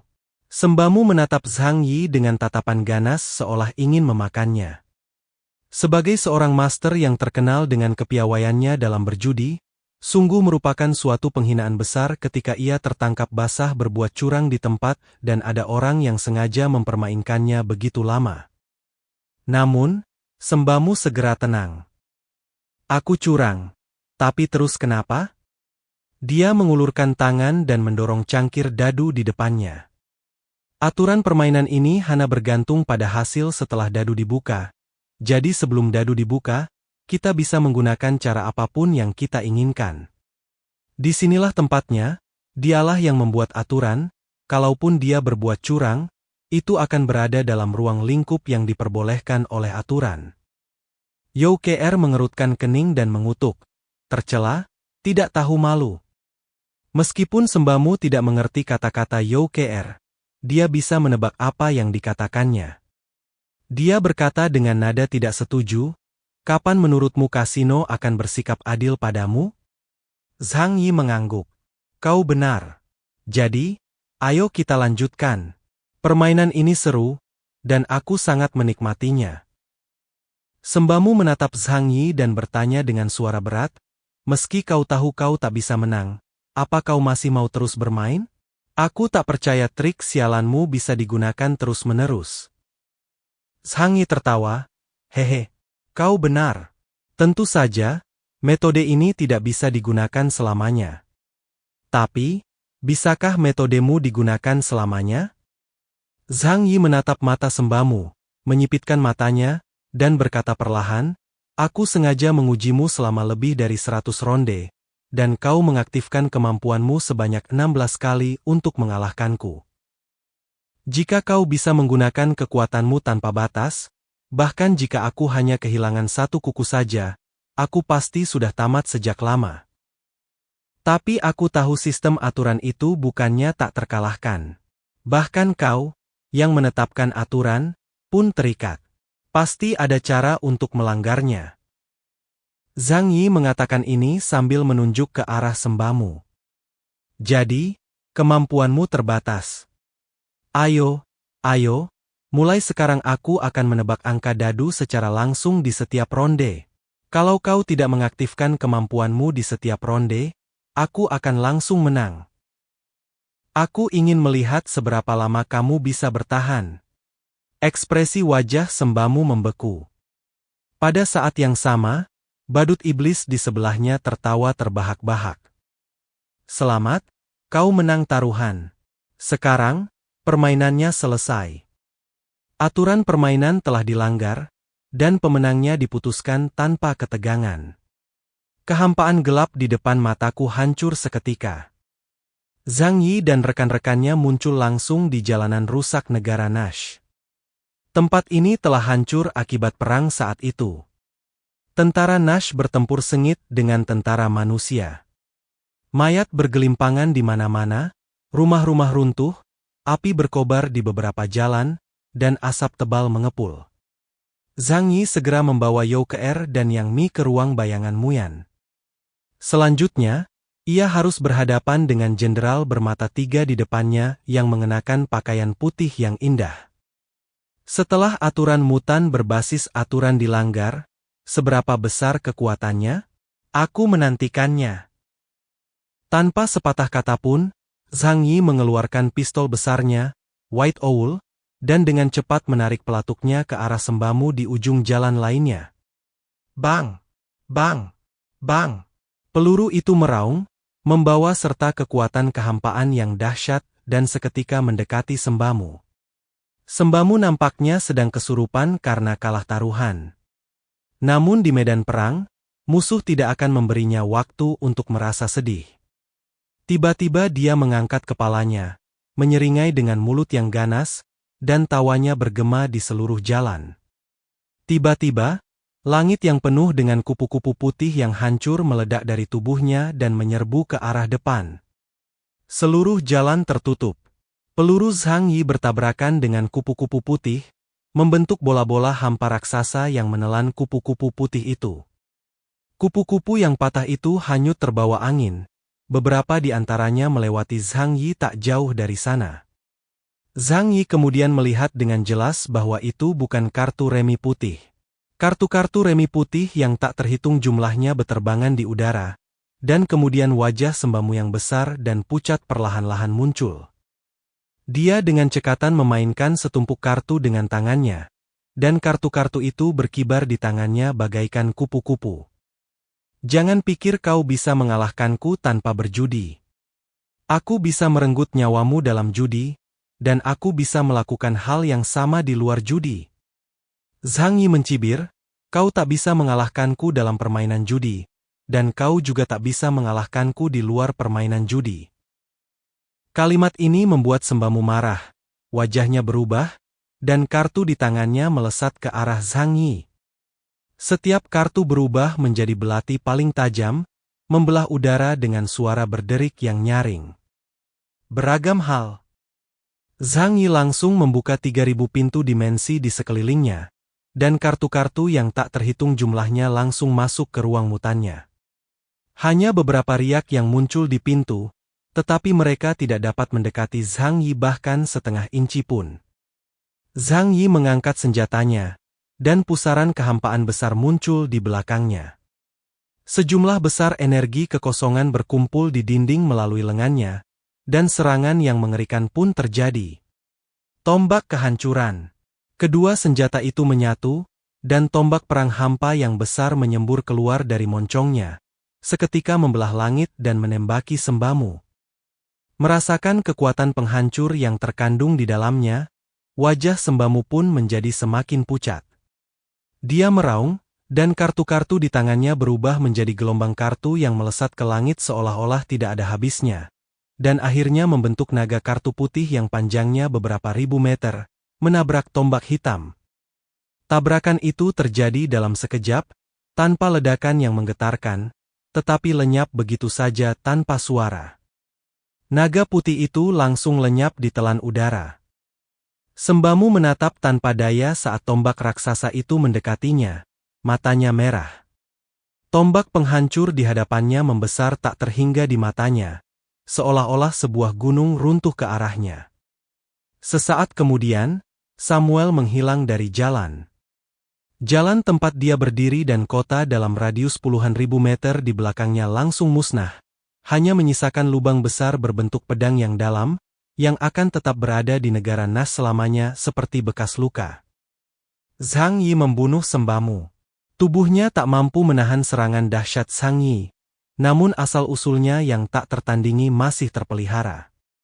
Zhang Yi tidak menyia-nyiakannya dan mengumpulkannya dalam toples penyimpanan energi. Pertarungan ini sebenarnya sangat berbahaya. Jika lawannya hari ini bukan Zhang Yi, akan sangat berbahaya jika lawannya adalah orang lain. Bahkan jika itu Zhang Yi, dia akan mati di sini jika dia tidak membawa mutan tipe medis bersamanya. Lagi pula, menurut aturan kasino iblis, tidak peduli seberapa beruntungnya Zhang Yi, dia akan kehilangan tangan dan kakinya, atau bahkan organ dalamnya, dalam proses perjudian. Lalu setelah membongkar permainan judi itu, mau tidak mau ia akan dibunuh oleh Sembamu. Sayang sekali Sembamu bertemu Zhang Yi, seorang penipu. Setelah membunuh Sembamu, Zhang Yi masih ketakutan. Setelah obat penghilang rasa sakitnya hilang, ia merasakan nyeri tumpul dan mati rasa pada persendian tangan dan kakinya. Setelah efek adrenalin memudar, daging dan darah yang baru tumbuh mulai merasakan ketidaknyamanan yang kuat. Zhang Yi berbalik dan melihat beberapa medan perang lain di kota. Pertempuran sengit masih berlangsung, dengan banyak monster bertarung berpasangan.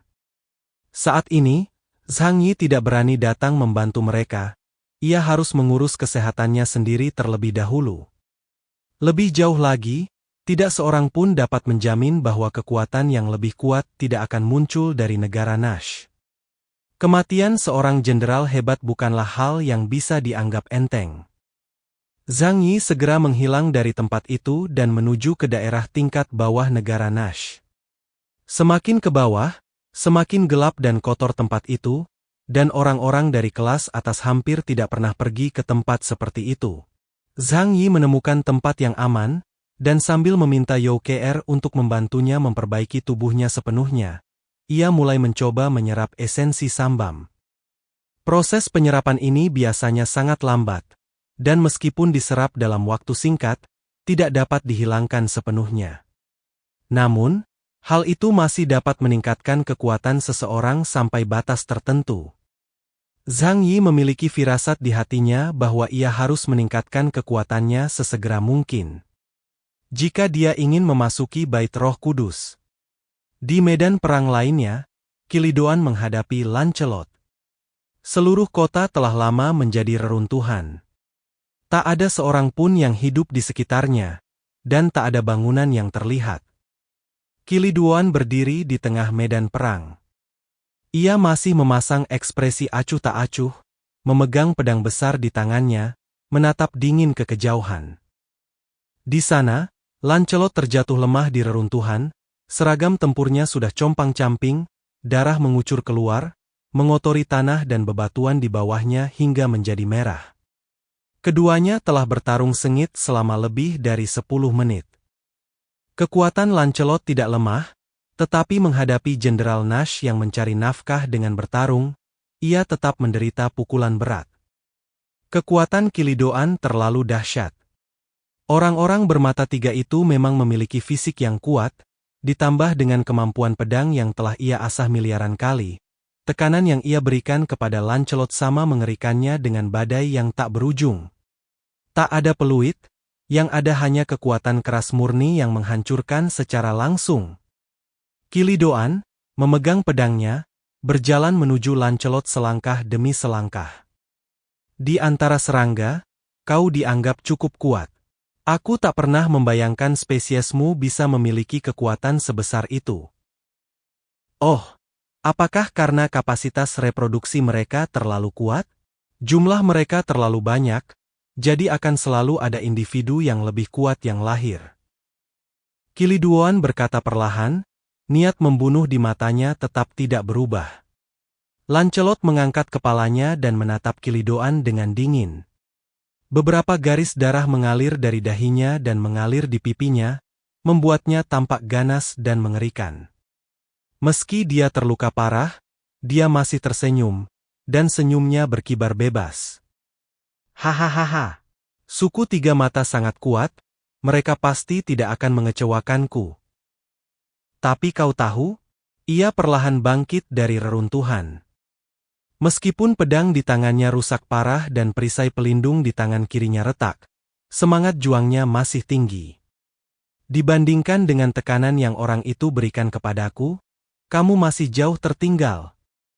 Wajahnya berlumuran darah, tetapi dia tetap mengangkat pedang kesatrianya ke arah Kilidoan dengan semangat juang yang tinggi.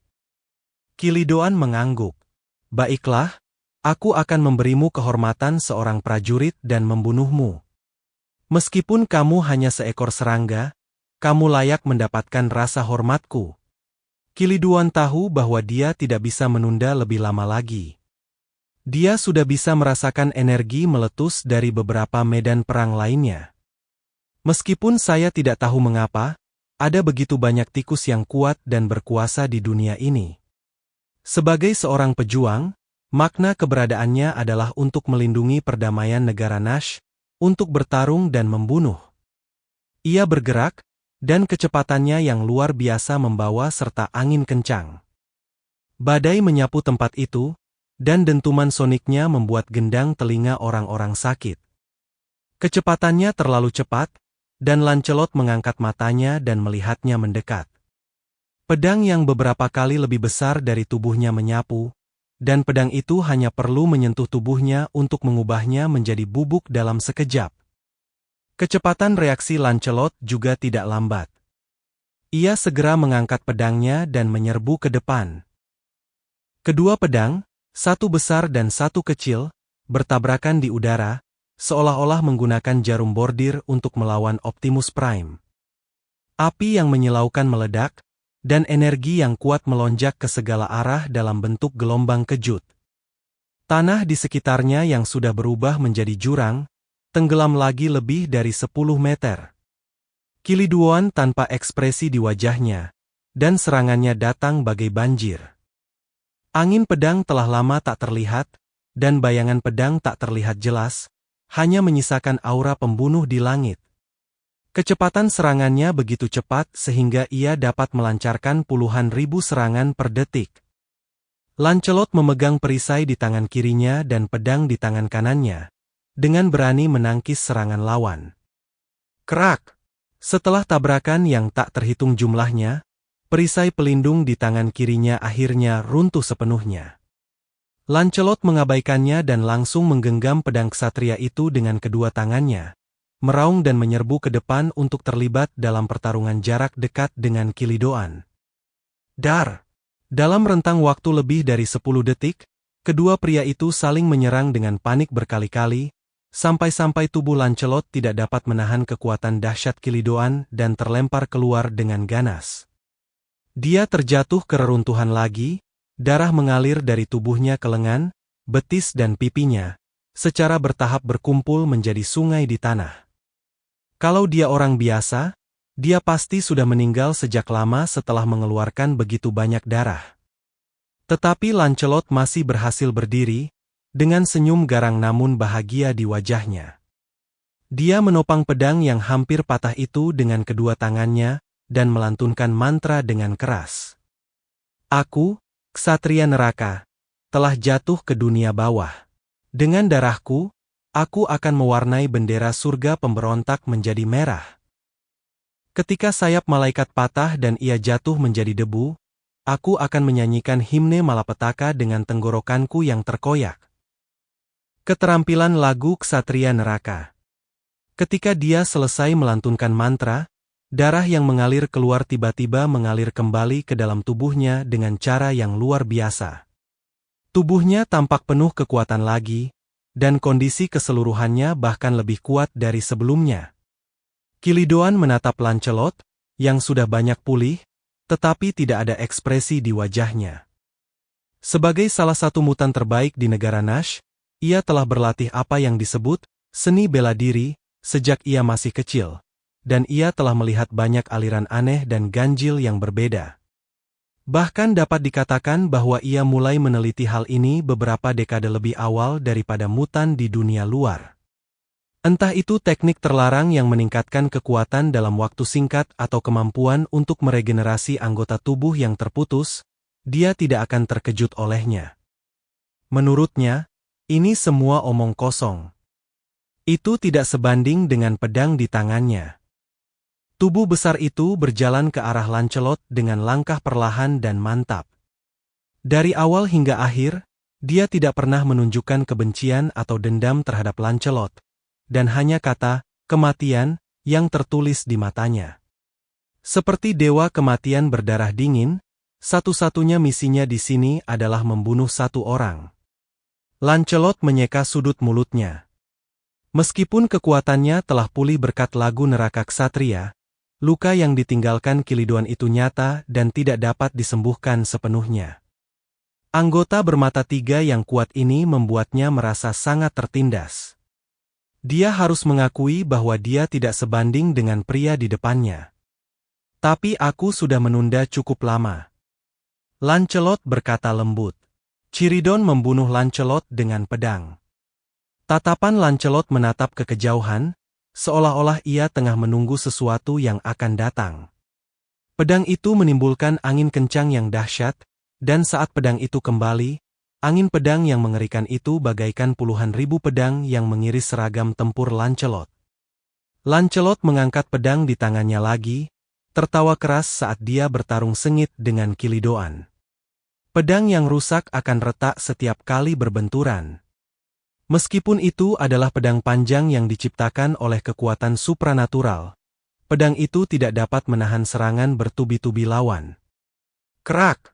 Setelah pertukaran gila yang tak terhitung jumlahnya, pedang di tangannya akhirnya tidak dapat menahan tekanan dan patah menjadi dua. Tubuh Lancelot terbang mundur dengan cepat dengan bantuan kekuatan ini. Dia berjuang untuk berdiri teguh di tengah reruntuhan. Kilidoan menatapnya dengan dingin. Sebagai seorang pendekar pedang, sekarang setelah kau kehilangan pedangmu, kau sudah mati. Apa kau masih ingin berjuang? Lancelot menundukkan kepalanya, tubuhnya berkedut, dan perlahan, tawa keluar dari tenggorokannya. Haha, hahaha. Dia mengangkat kepalanya dan tertawa lebih bahagia. Kau sungguh menakjubkan. Tetapi kau mungkin tidak tahu bahwa aku mempunyai lebih dari satu pedang. Di kejauhan, dua aliran cahaya dengan cepat mendekati sisi ini. Mereka adalah anggota lain dari Knights of the Round Table. Kilidoan sudah lama menyadari kehadiran mereka, tetapi dia tidak peduli. Bahkan Lancelot dari kelas Ypsilon bukanlah tandingannya, dan bawahan kelas Deltanya bahkan tidak dapat menangkis satu pukulan pun darinya. Apa bedanya datang ke sini? Namun, dia tidak memberi kesempatan pada musuhnya dan siap membunuh Lancelot dengan pedang di tangan. Semua serangga bodoh itu akan musnah bersama-sama. Saat ini kedua sosok itu sudah mendekati Lancelot. Mereka adalah bos Ksatria Hijau dan Ksatria Murni Aguiwen. Wakil Kapten, aku mengerti. Bos berteriak, dan saat berikutnya, tubuhnya mulai berputar dan berubah di udara. Dia adalah mutan berbasis tumbuhan dengan kemampuan yang disebut pohon dunia, yang berarti dia dapat berubah menjadi pohon raksasa dan memanggil pohon untuk bertarung. Maka tubuhnya pun terpelintir, dan anggota badan serta tubuhnya dengan cepat berubah menjadi hijau, berubah menjadi pohon besar, dengan tanaman merambat melilitnya, yang berangsur-angsur berubah bentuk. Namun lambat laun bentuknya makin aneh dan akhirnya berubah menjadi pedang raksasa. Benar saja, pedang panjang berwarna hijau yang terbuat dari tanaman merambat yang tak terhitung jumlahnya. Pedang di pohon, Lancelot menangkap pedang itu. Tanaman merambat pada pedang panjang itu masih melambai liar, dan tanaman merambat di ujungnya langsung melilit lengan Lancelot. Ujung tanaman merambat itu menusuk lengannya seperti jarum, menghubungkan mereka berdua dengan erat. Di sisi lain, Pure Knight Agrawen juga mendarat dengan ringan di Lancelot.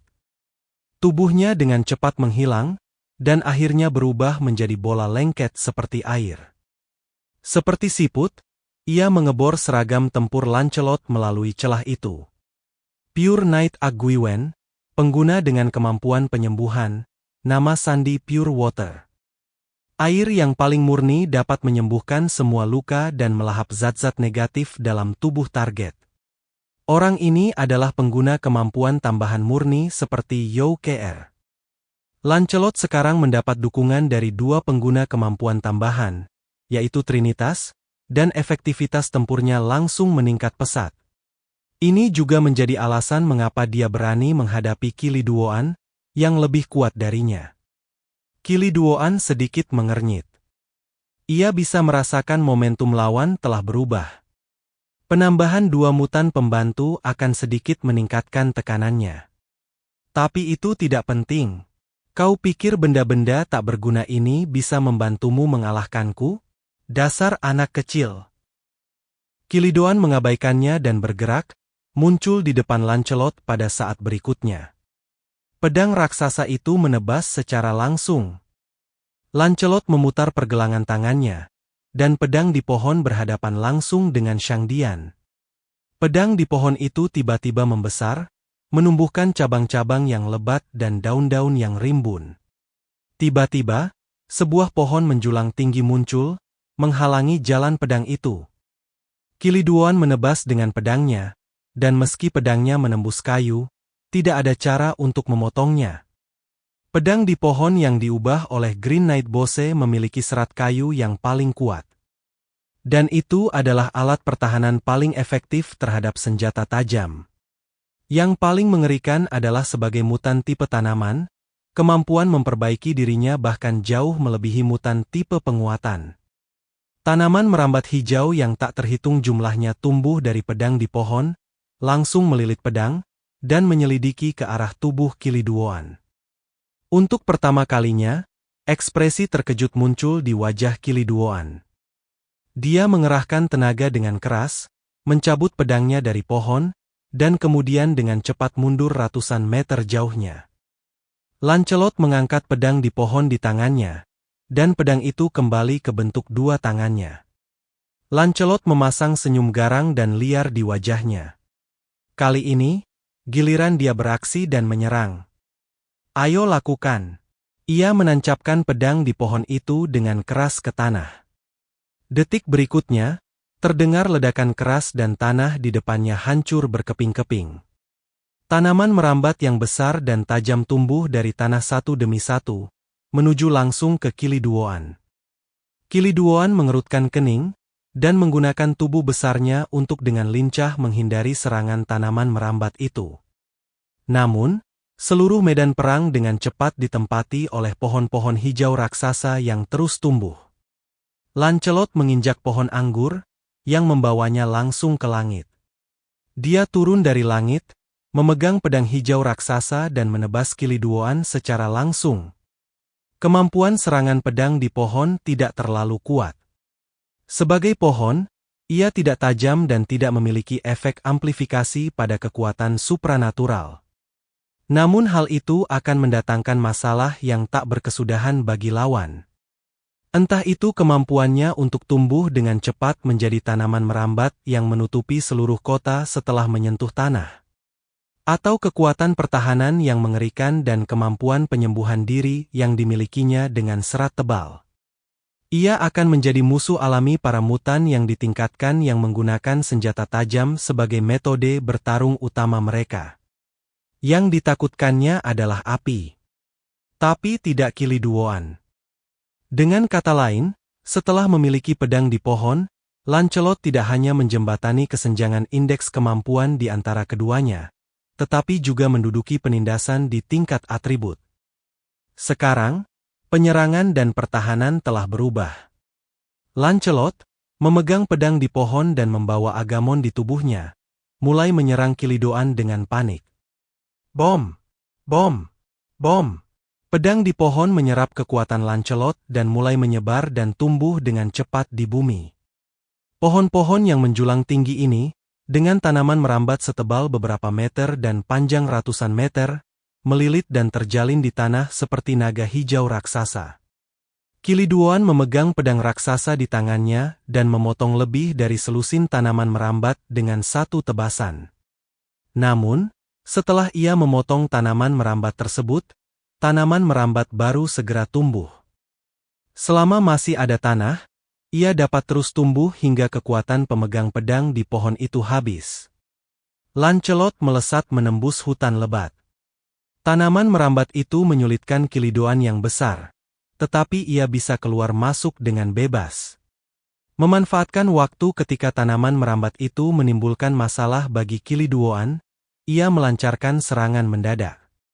Kedua pedang itu saling bertabrakan, dan tak lama kemudian sejumlah besar tanaman merambat menyebar dari pedang di pohon dan melilit pedang Kiliduoan. Hal ini membuat kulit kepala Kiliduoan terasa geli.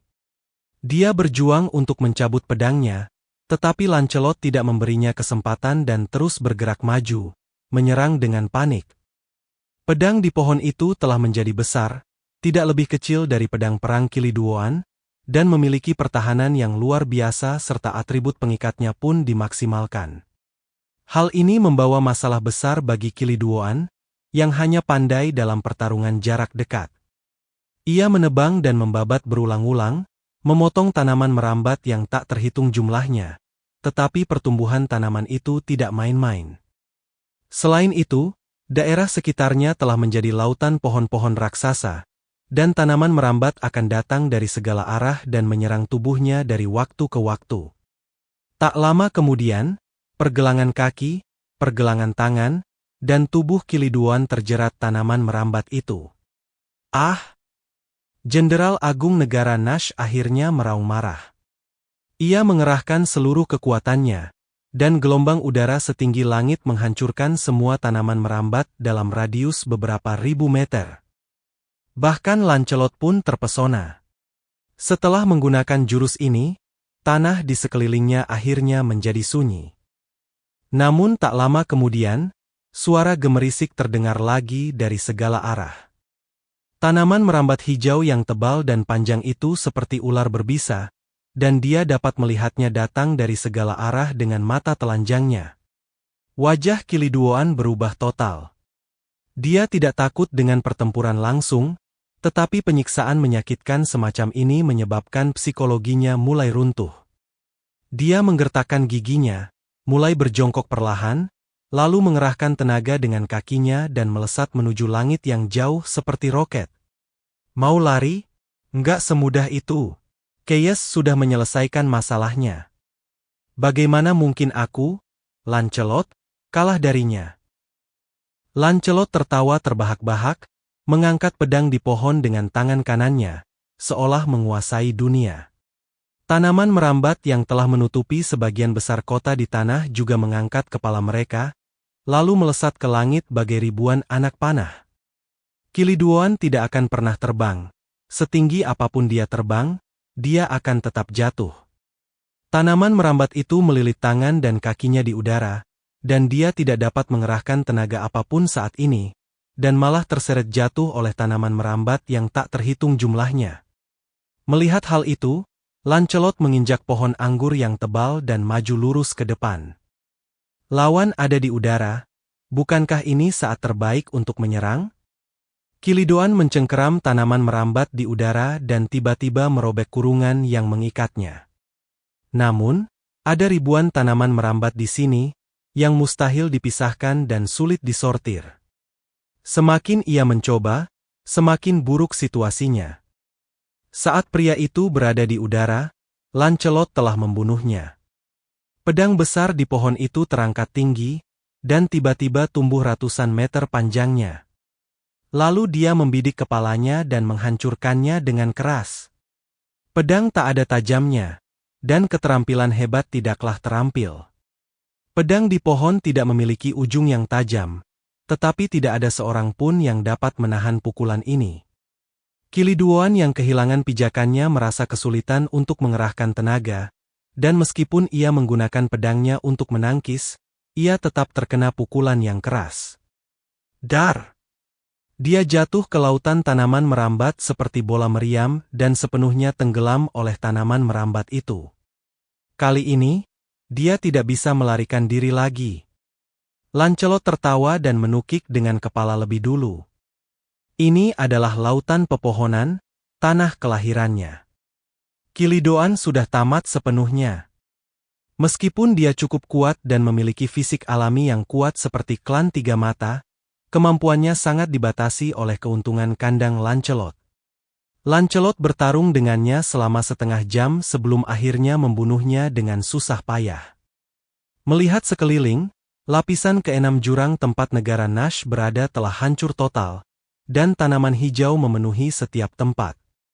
Tubuh besar Kiliduoan terlilit erat oleh ratusan pohon besar, hanya menyisakan kepala pucat di batang pohon. Ada ratusan luka di pohon itu, dan darah mengalir keluar seperti mata air, lalu dengan rakus diserap oleh pedang di pohon itu. Lancelot terengah-engah, menancapkan pedangnya di tanah, lalu duduk di akar pohon untuk beristirahat.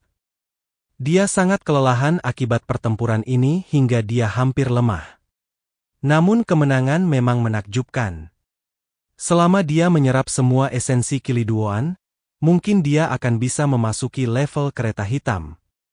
Saat ia hendak berhasil, ia akan mendapat kesempatan untuk bersaing dengan Merlin, orang kedua dalam komando ksatria meja bundar dan penyihir istana. Bagaimana dengan pemimpin ksatria meja bundar, Raja Arthur Pendragon? Itu adalah eksistensi yang bahkan tidak berani ditantangnya. Setidaknya, itulah yang terjadi saat ini. Di kedua medan perang, Zhang Yi versus Sembamu dan Lancelot versus Kilidoan, pertempuran berakhir dengan kemenangan kubu manusia. Hal ini memberikan tekanan besar pada para jenderal negara Nash di dua medan perang lainnya. Duel antara Lai dan Zhang Zhu adalah yang paling sengit dan berbahaya. Sebagai mutan yang memiliki atribut api, kekuatan jarak dekat Lai bahkan lebih tinggi dari Kiliduoan, dan apapun yang terkena tinjunya akan membawa kekuatannya dan menghasilkan ledakan dahsyat.